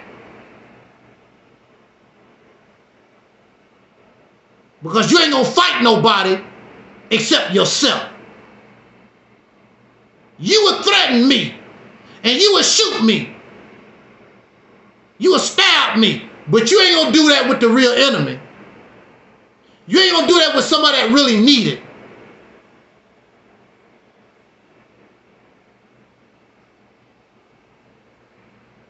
Because the ding-a-ling is your brain. Men and women. The only way you feel like you're an adult, you got to smoke weed, you got to drink, you got to use your ding-a-ling, use your vajayjay, make you some babies. I'm grown now. Look, daddy, I'm grown. Produce nothing. If the white man wasn't producing, your ass would be starved to death. At least our ancestors, the slave ancestors, they knew how to grow food. They knew how to build their houses. You don't know how to do a damn thing. Except live off their legacy. I am embarrassed. It's a damn shame. Let's talk about this and get out of here. Y'all hanging?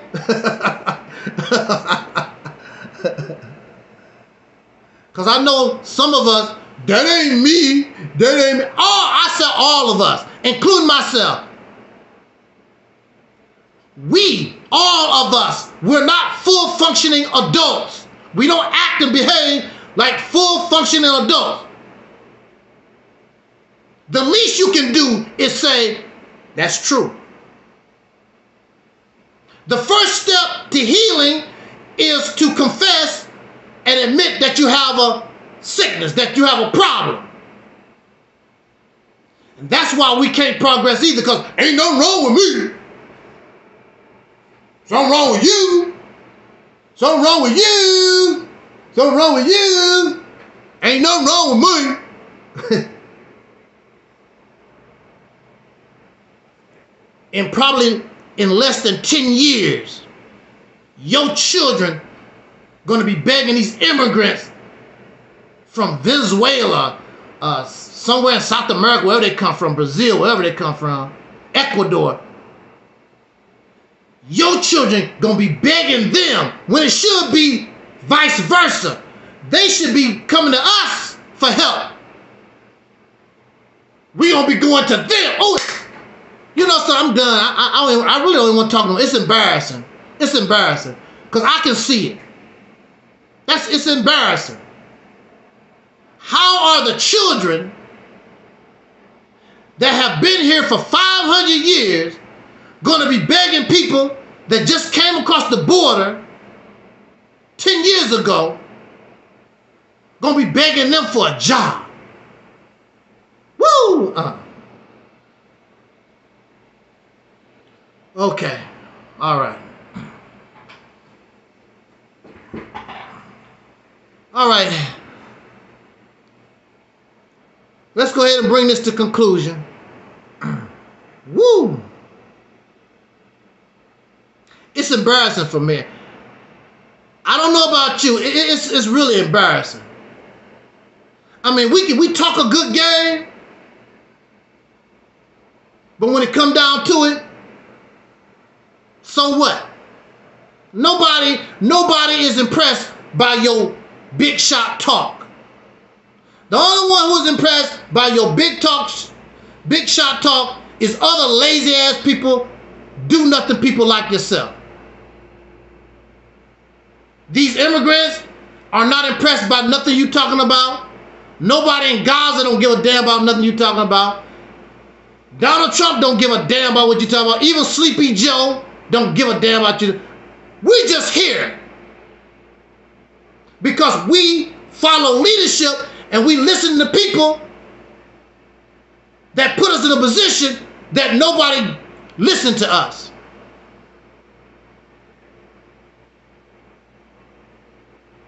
Hey there, Brother Marcus. Brother Marcus in the building. I seen Brother Tracy. AB is in the house. Inshallah is in the house. Thank you so much for joining us this afternoon. I'm going to go ahead and bring our talk to conclusion. We are simulcasting on Reality's Temple on Earth Internet Ministry YouTube channel. We also Angelsnupnup7 YouTube channel. Also Facebook.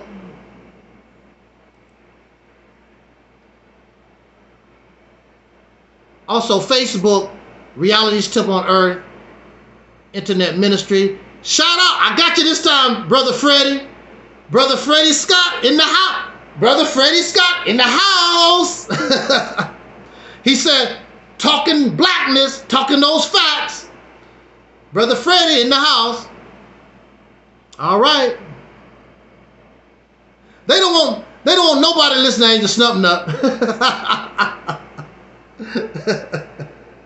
Who cares? You bunch of losers. You don't have nothing. That's the killer thing. You don't have nothing. You don't have a pot to piss in. And you want somebody to listen to you and act like you got it going on. You don't have a pot to piss in. You got a lot of big mouth, but you don't have nothing going on. So what? No, you don't want Angelsnupnup7. You don't want them to listen to Angelsnupnup7 because we need to produce above everything. We gonna produce. All this talking with nothing to back us up don't mean anything. And if I can't produce, I'll be happy to sit my happy ass down. That's no problem. Exactly. So Brother 85 says, it's not all our fault. We have been conditioned and controlled over 400 years. That's true. That's why I don't get upset. I'm just trying to bring a message to us to let us understand what has actually happened to us.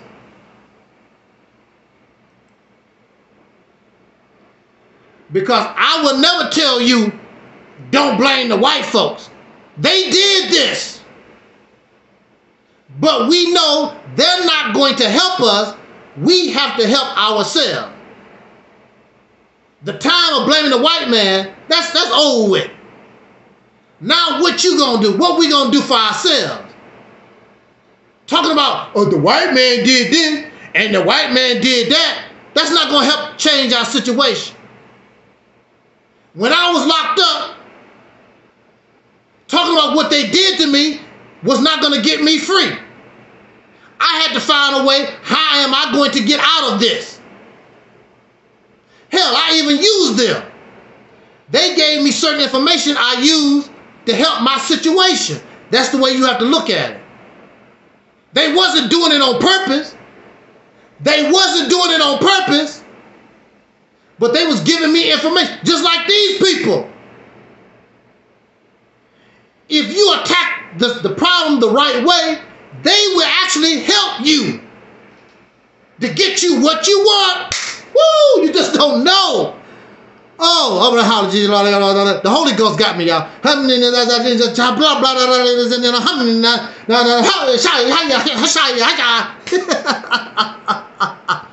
I don't see nothing funny about that, Schnupp. I don't feel nothing funny about that. Okay. Let's do this and get out of here. Okay, just hold on for 20 minutes maybe. We're going to get out of here. I was talking to a relative of mine who is older than me, about almost 20 years. About 20 years older than me. And I was asking them,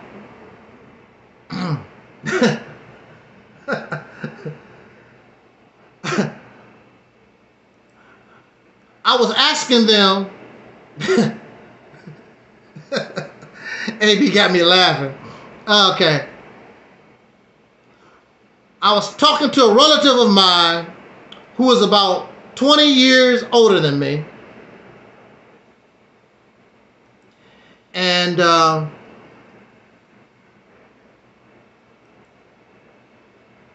didn't want to get into their business, but, you know, being like over 80 years old or whatever, I mean, you have more days behind you than you do ahead of you. And I was asking them,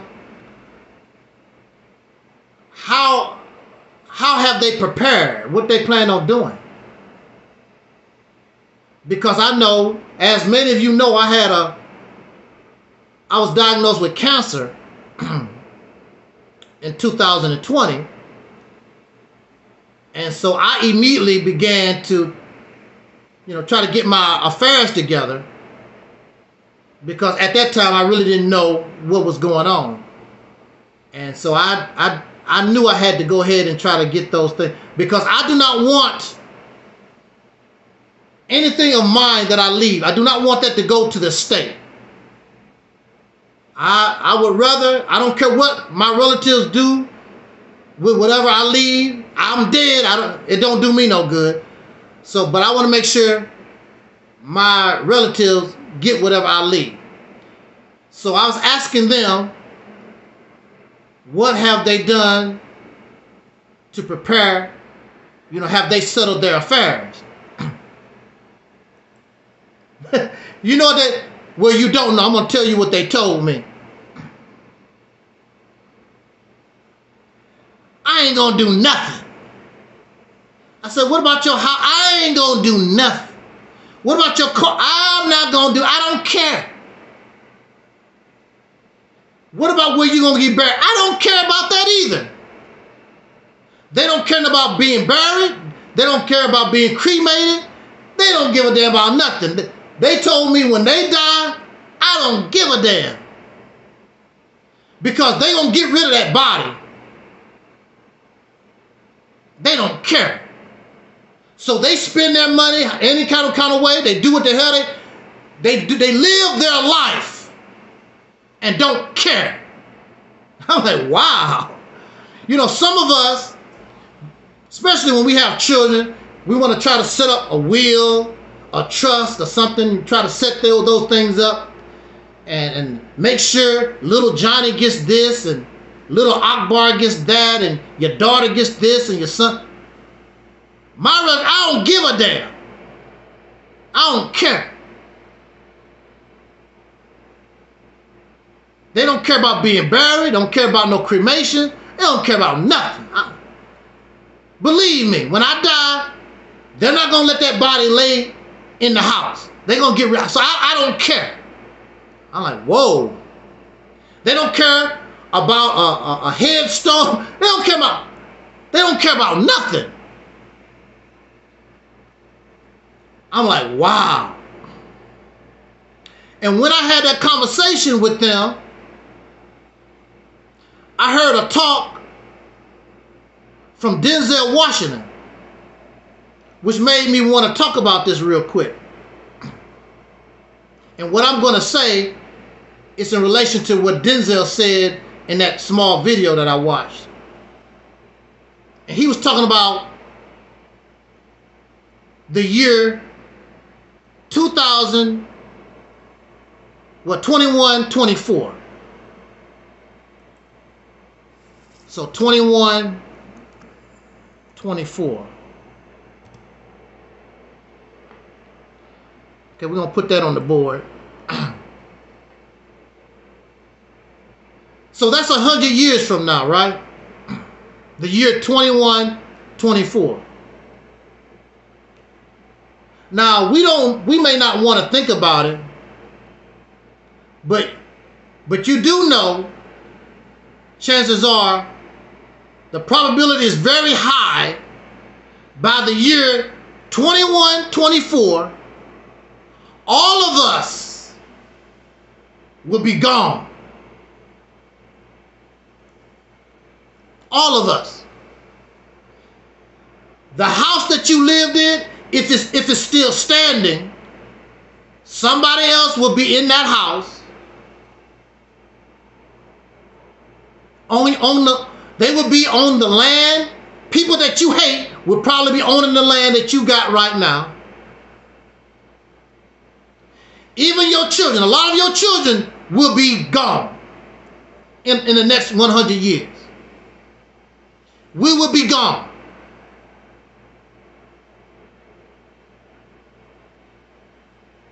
That's not something that I know. When we listen to people like Farrakhan and Tariq Nasheed or Sanet or whatever, they're not going to bring that up because their idea, they just want to pimp you and make you feel good.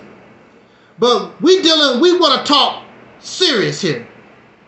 We want to talk reality here because that's the reality. There's no guarantee Nation of Islam teachings will be here in the year 21, 24. No guarantee Pan-Africanism will be here in 21, 24. Or Jesus, or all these ideologies and beliefs. There's no guarantee. Life will completely change. See, this is what, hold on a second here.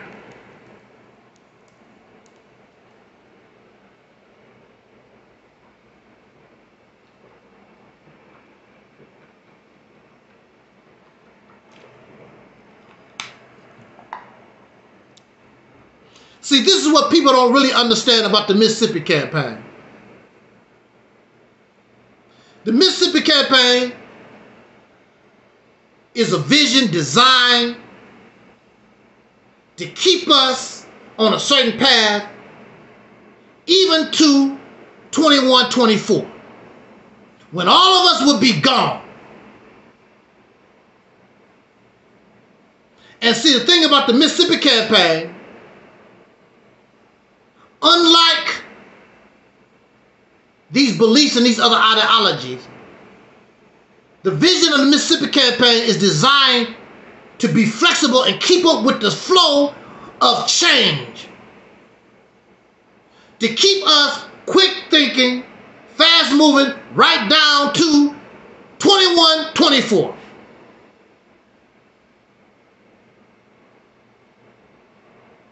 But I want to talk about 21, 24 because all of us will be gone.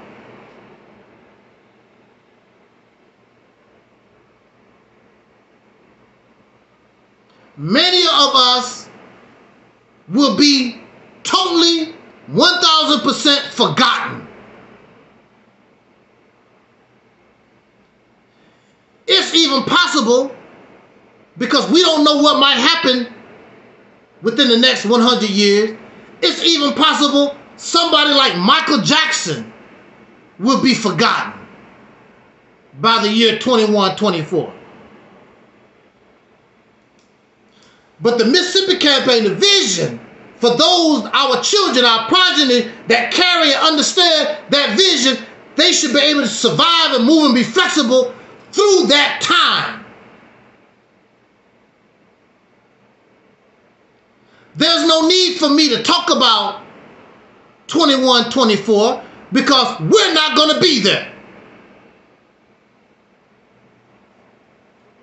But Denzel talked about 2124 to make a point. In 2024, and matter of fact, we even talked about that here on our platform. Denzel was talking about how we concentrate on all these nothing things, these material things, and we don't enjoy our life. Some people work so much because they're trying to get all these material things, they don't have no life. They have all these material things, but they don't really enjoy their wife. They don't really enjoy their children. They don't enjoy their dog Scruffy. You can't even really go on a lake and watch the geese swim in the lake and the fish jump, because we're too busy trying to get things. And they really don't mean nothing. We talked about that here on our platform many, many times. Caught up in material things. And we can't take none of these things with us. None of it. All the awards Brother Michael Jackson got, he couldn't take none of it with him. All the awards that Prince got, all the money they made, and that's what we tripping off. Fame and fortune. You only got 2 views. You only got 10 subscribers. When you go in the casket, none of your subscribers gonna go to you. All your views is gone. None of it gonna go to you. Because we're all the same. That's why I keep telling people, ain't nobody better than me. Because when it's all said and done, you going to the ground. But see, I can be poor and I can have 10 subscribers. But the difference between me and you, I'm going to enjoy my life because I'm not out here trying to seek fame and fortune. I'm not trying to get material things. I love this. I don't mind spending my money on my young relatives because that smile, that enjoyment means more to me than the money I'm spending. I go into my grave because I made my little nieces and my little nephews and even some grown folks happy.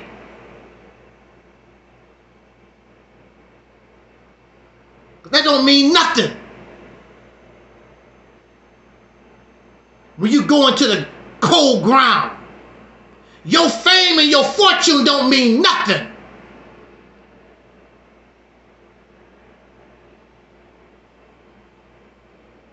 Don't let nobody tell you that they better than you. All of us go to the grave. How the hell you better than me? You gonna go to the damn grave. But you better. And not only that, you keep talking your crap, somebody go get a gun and send you to your grave faster than you wanted to. Because the poor man with a gun can take out a rich man. These folks take out the president. What make you think they do to a celebrity? Somebody think they're a big shot. You ain't nothing, you die.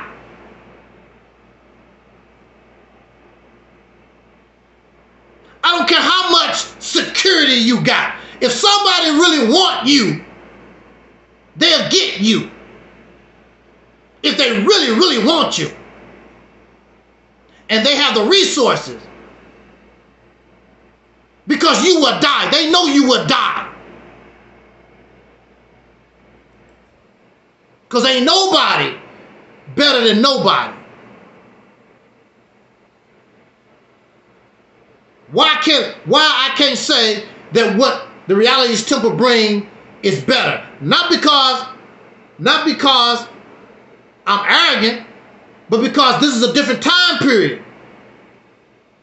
Our ability to comprehend things and our ability to get certain resources is different than what they had in 1930 or 1970 or whatever.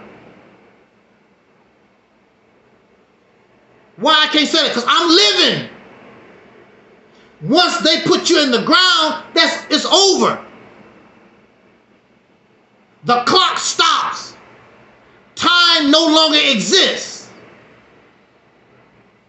Time is just for the living. The dead have no use for time. Time stops. There's no such thing as time. A rock don't give a damn about time because it's not alive. Your house don't give a damn about time.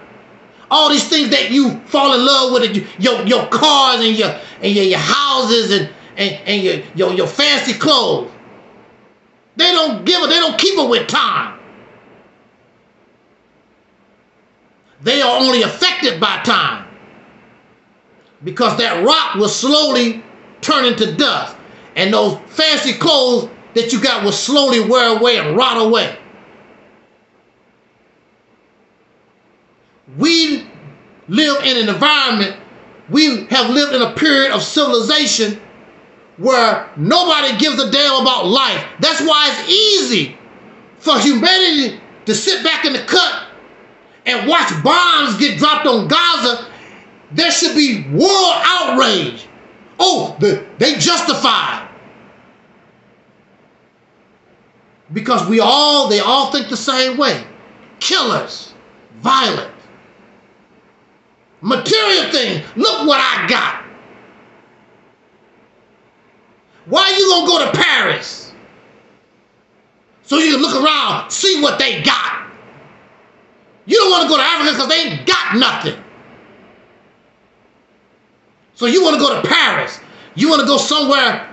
Oh, look what they got. You fascinated by what they got. You don't want to go to no place and they don't got nothing. There's no roller coasters. There's no Disneyland. They don't got nothing. Except visit the people.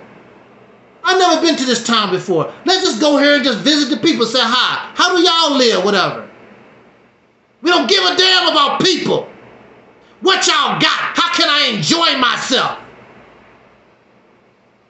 Let's go to the Statue of Liberty. Let's go visit this. Let's go visit what you got. And like Denzel Washington said, when it's all said and done, you got nothing. Because the important thing is what makes a person alive. And see, the funny thing about this, I'm listening to Denzel Washington say this, and what he's saying is true, but I'm thinking to myself, you saying this, Denzel, but you ain't giving up your mansion. You ain't giving up your $2,000 suits and your $500 shoes. And see, people talking all these things, but do they believe it themselves? See, we love things that sound good. Now, I'm not a millionaire. I'm not even a thousandaire, or I never wanted to those things. But I actually live what I say, and I never cared about material things. I would be happy if I met somebody like Terry Ellis in a shack, as long as we was able to eat, we can produce our own food, water, whatever. I would be happy. I don't need no fancy cars. I don't need to go to Las Vegas. I don't need all that stuff. I'm happy being in love and enjoying life. Another person to enjoy life. I'm not impressed by these material things. So people that get angry at me, nigga, you don't have no money. Nigga, you wear the same shirt all the time. Nigga, I don't care about what you talk, because that don't hurt me. No, I don't have no money. Yeah, I wear the same shirt all the time. You're damn right. Until it fall apart, until it can't be used no more. You're damn right. Drive the same car until the wheels fall off. You're damn right. That don't bother me none. Because who am I trying to impress?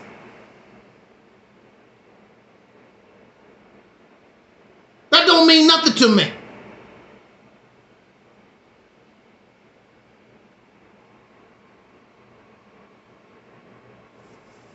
I was a truck driver, making good money, but I don't want it. I don't want it. I don't. I felt guilty. That's why I was giving money away. But then I decided, just in case something happened, I have to prepare myself. So I made some good moves. But I don't care about these material things. Don't mean nothing. I want to see black people on top. And if you were serious about being on top, the little that I have, I'm willing to sacrifice and give it all, so we can be on top. These folks only thinking about themselves.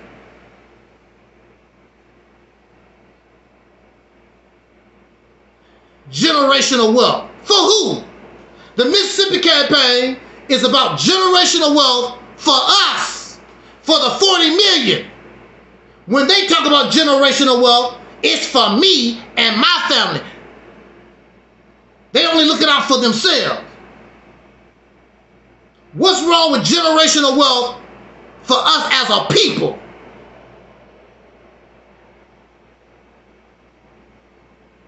That's what we need generational wealth for.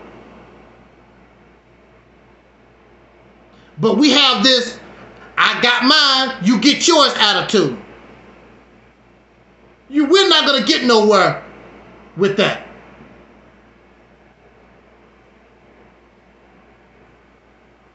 And then, of course, we use the white man for an example and blah, blah. I don't give a damn about what white folks done. I don't care what the Chinese do. I don't care what Africans do. We develop our own way of life, our own thinking. We're not like them. But now we're chasing the dollar. And now we become like them. There was a time in this country, black folks wasn't materialistic the way we are. Now we're materialistic. We become just like them. And we're violent and profane and nasty just like them. There was a time, even when I was a child, we wasn't like the way we are now. We have no soul. We have no conscience. We become just like them. Think like them, act like them. Our idea of success, generational wealth, is hoarding. If we was hoarding cats and dogs, that'll be a sickness. But if you hoard gold, silver, and cash money, whatever. Oh, you a millionaire, that's good. That's hoarding. But that's all right to be greedy and selfish. You got $1 million and you got a homeless man on the street in front of your house. They just made a law. We're going to get out of here. The Supreme Court just ruled that it's all right for cities to ban people living on the street, homeless people living on the street.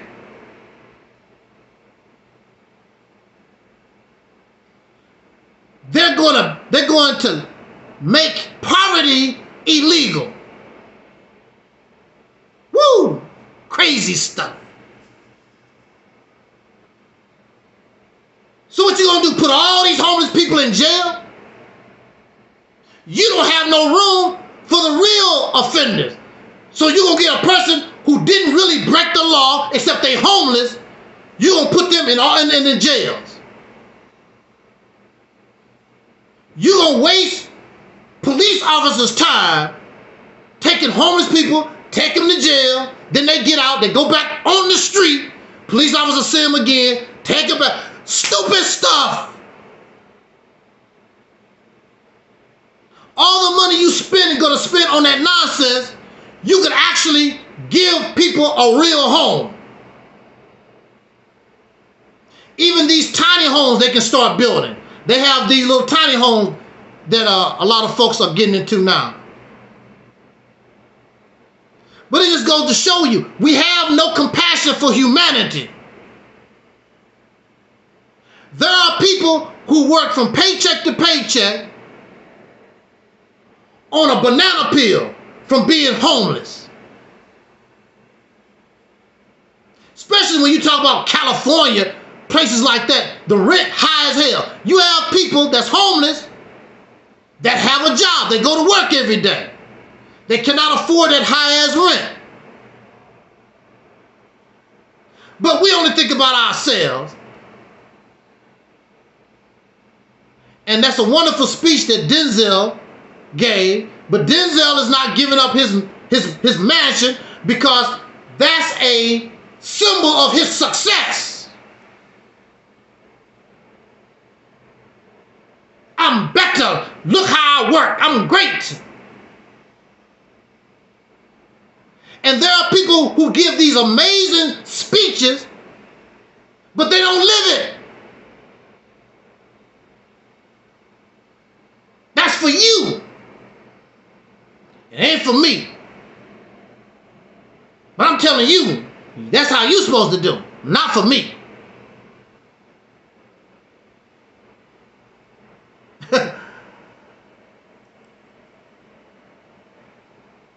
That's why Malcolm X called these entertainers puppets. That's why Malcolm X called comedians and actors and singers, singers and celebrities. They are not leaders.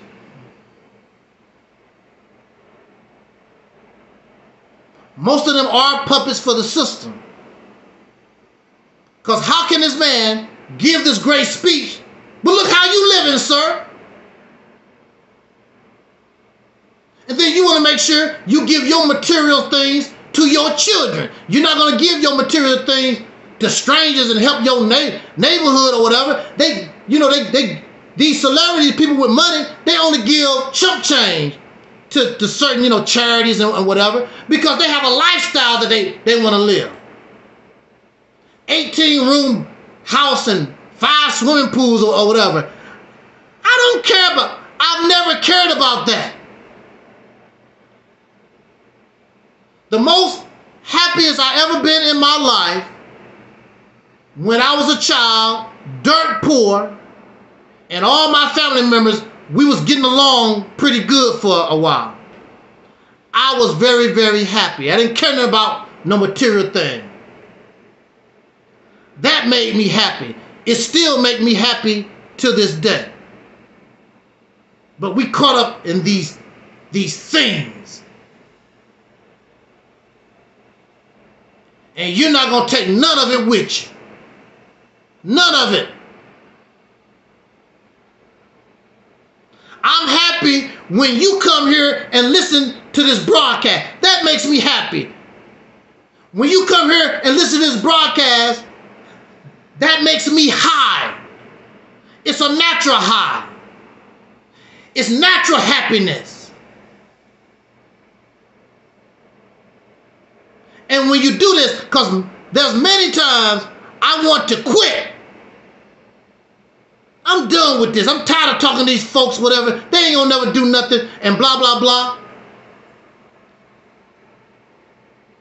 But it may not be you, but somebody new gonna show up. And slowly but surely, more and more people are coming to this broadcast. So I got to keep talking because I understand and I know that these words, these real words, is the only thing that can change us and help us survive to the year 2124. These other things have failed us. And this is not to knock nobody, because all those things are part of me. I come from the same place that you come from. But I understand that this is a new time. So it requires new mindset, new thinking. That might make you feel good, but it changes nothing. When I was locked up, I said things that made me feel good, but they didn't change my condition. The only way my condition changed was when my mindset, how I thought, how I looked at things, when that changed. And as soon as it started happening, my situation changed. That's why I'm talking to you right now. If I kept the same mind I had when I got locked up, I'd probably still be locked up right now. If not dead.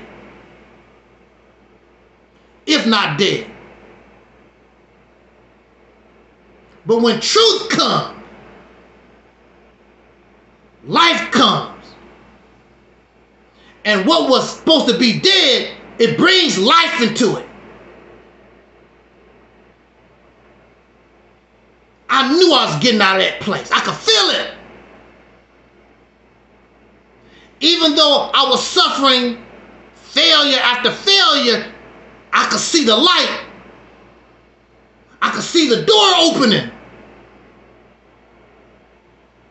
Regardless of what they say. I know this is the door. This is the truth. This is the light. I don't give a damn about what they say. Anybody that come here and challenge this message, they get whooped. They get their ass whooped. Yes or no? The big boys not gonna come here. The big boys, I'll go to the big boys. They're not gonna let me come and challenge them. They know what's gonna happen to them. They're gonna be just like Sleepy Joe. So I'm gonna hold on. Because if there's any chance, if you really want to survive, there's only one way you're gonna survive to 2124. You gotta get on this train. You gotta get on these tracks. Because these tracks are new. This train is new. Keep riding that old, worn out model if you want. With them old, worn out tracks. I don't care what it did 50 years ago, what it did 100 years ago. It can't do it now. All these things that you're claiming, well, how come it's not doing it now? What it used to do. No, I don't give a damn about what it used to do. I used to play basketball real good. I was 20 pounds lighter. I was fast. I can't do that no more. Them young boys was laughing at me last time I got on the court talking about what I used to do. Them young boys didn't care about what I used to do.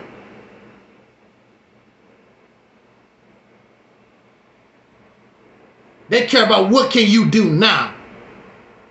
Yeah, I will pick you. I'll put you on my team. You're going to be somebody's last choice. We don't care about what you used to do. We see that you can't do it now. That's just the reality of it. We don't want to accept the reality. Accept reality, my friend. It's much easier. With that said, I thank you so much for joining us this evening. And I don't know when we'll be able to talk again, but if I'm able to do it, I will come back and talk with us. And I don't care if nobody come here. And I have done it many, many times. I will come and speak on YouTube and Facebook or wherever. And keep sharing my videos. I don't care if none of you share my video. I'm going to do it. I don't care if none of you tell nobody about nothing. I'm going to do it. I hope that you would help, but if you don't do nothing, I'm going to do it. Because that's my mission. And I love doing it. Because I know I'm right. I feel the way I feel the same way when I was a Christian. The same way I was when I was a Muslim. But now I know this is it. You can't beat this. The only thing you can do is get upset. The only thing you can do is pee-pee on yourself. When you think you're going to challenge the most powerful voice on social media, that's the only thing you're going to do is get nervous and sweat. Sweat top. That's the only thing you're going to do. I'm not sleepy Joe Biden. I remember Alquan and the boys. They really was pushing to try to debate me or whatever when I got sick, when I first got my cancer diagnosis. See, they try to take advantage of you. But you can't handle me even when I was sick.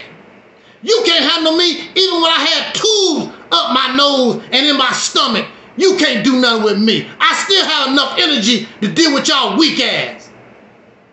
So you damn sure not gonna do nothing with me when I'm feeling good.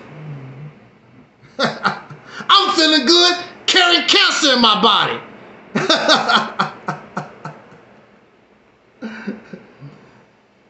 They like to ignore that too. They keep talking about the power of their God. I said, all y'all crap is fake. Mine is real. I'm diagnosed with cancer 2020. Stupid doctor gonna tell me I might have a year to live, some crazy stuff. I need to do this. I said I'm not gonna do a damn thing. Whatever it is, whatever, let it be. Whatever happened, happened. No chemotherapy, no kind of drug, no holistic nothing. I'm not gonna do a damn thing. Kill me. Still here. 4 years later. Still here. Telling God to go to hell.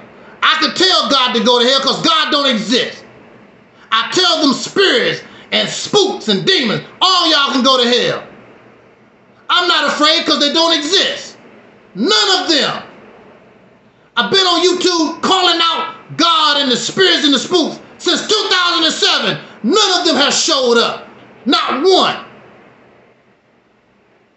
I'm supposed to be scared? I'm going to be scared of your Bible? Your Quran? Your God don't do nothing. Those Palestinians believe in Allah. Allah didn't stop not one bomb, one tank being dropped on them, a tank throwing missiles at them. I'm not impressed by your God. Matter of fact, didn't I make a video? And I told God to kill me. I told your God, whatever these gods is, I told God to kill me. If what Angelsnupnup7 is saying is wrong, God, kill me. Before Soul Liberation Day of last year. Don't let me have a Soul Liberation Day 2024. I asked God, I made videos, kill me. I'm still here. So apparently, your God don't feel as though I'm saying nothing wrong. But of course, you ignore all that and you want to continue to believe in your lies and your fairy tales. When you looking at me, I'm moving in real time. I'm proving mine right in front of your damn face. Hey there, J226.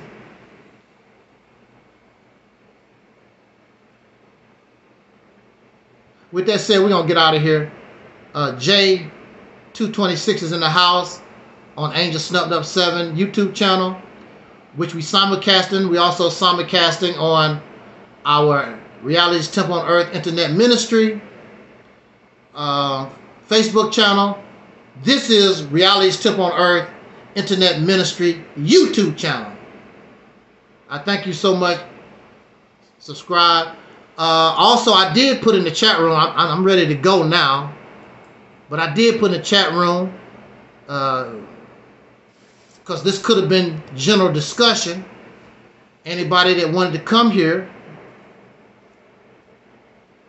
and express yourself, you could have come here and said your theory. You could have come here and challenged the ideology of the temple and the vision, what we call the Mississippi Campaign. And for those of you who are not familiar with the Operation Exodus Mississippi Campaign, I would like to direct you towards our video called, I think it's Operation Exodus Mississippi Campaign for Dummies. Easy to look it up, for dummies. If you can't understand it from there, the foundation, the basics, then I guess you'll never get it. Because I made that video. Somebody talk about, I don't understand. It's real simple. What is there to understand? So I had to make a video for dummies. And then they shut up. I didn't hear them talk about it no more. Because if you don't understand this, I made it as simple as possible. We ain't going to no damn Mississippi. We didn't say nothing about going to Mississippi. We never said that. All these other garbage that folks keep saying I clarified all of it and made it very, very clear.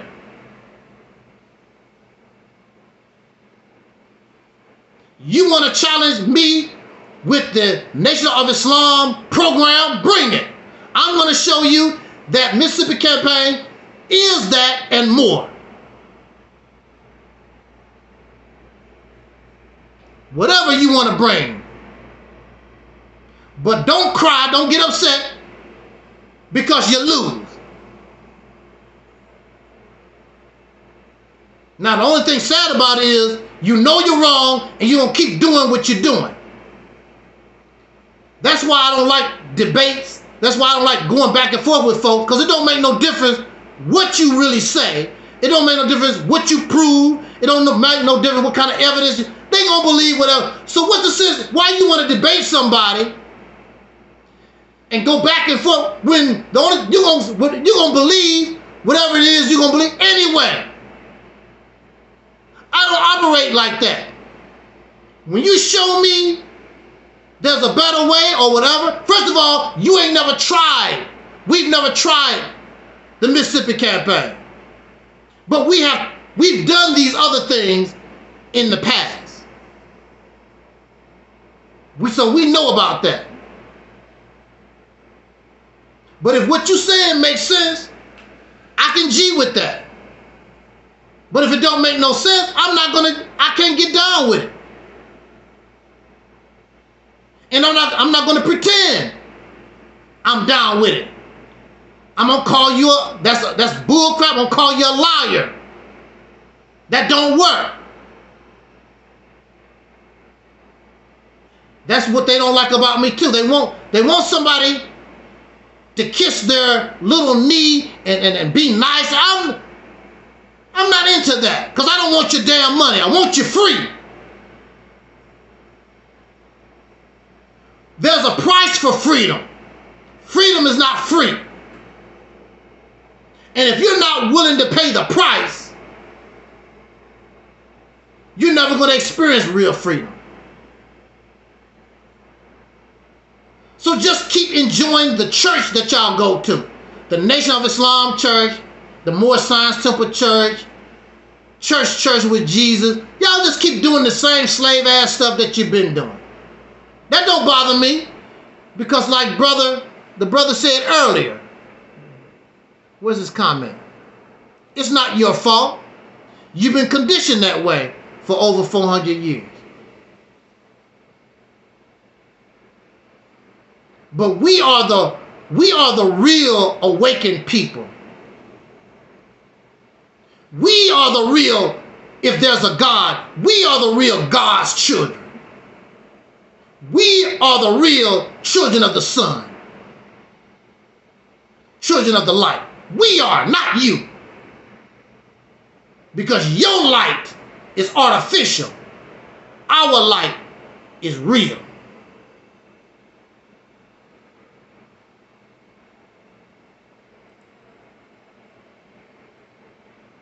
Exactly. Even in the scriptures, it says only a few. It talks about the 144,000. Only a few will be chosen. And for those of you familiar with the Nation of Islam, Elijah Muhammad said his real followers, he can barely put them in a Volkswagen, a small car. His real followers. So when you talk about Louis Farrakhan and all these thousands of people, don't mean nothing, because Elijah Muhammad himself said, my real followers, I can put them in a small car. I think you can get 10 subscribers in that small car. Right, Elijah? Right, Elijah? We're the real Nation of Islam. If you understood. If you overstand.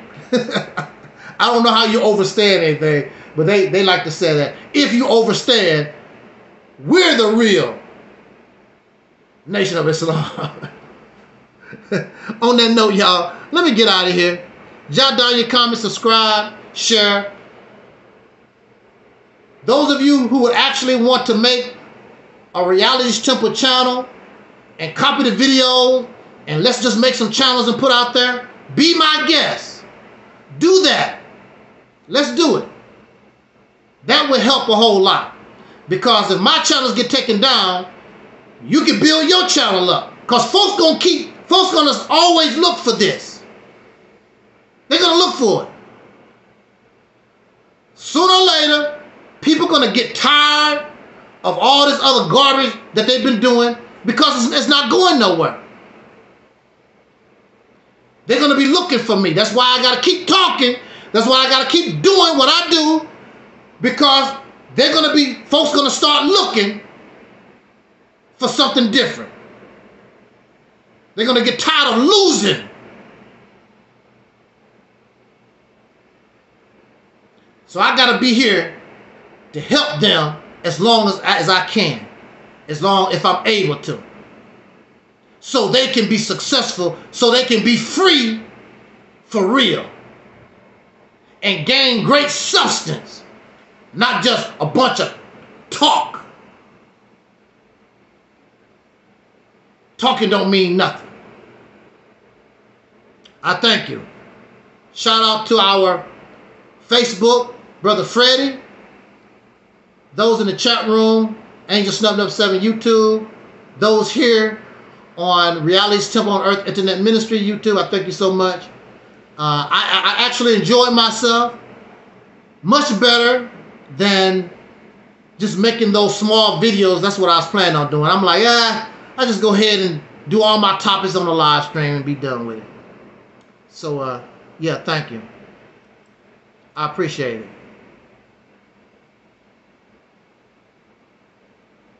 So on that note, we're out of here. And as our ancestor Don Cornelius used to say as in parting, we wish you love, peace, and soul. And we are Audi 5000.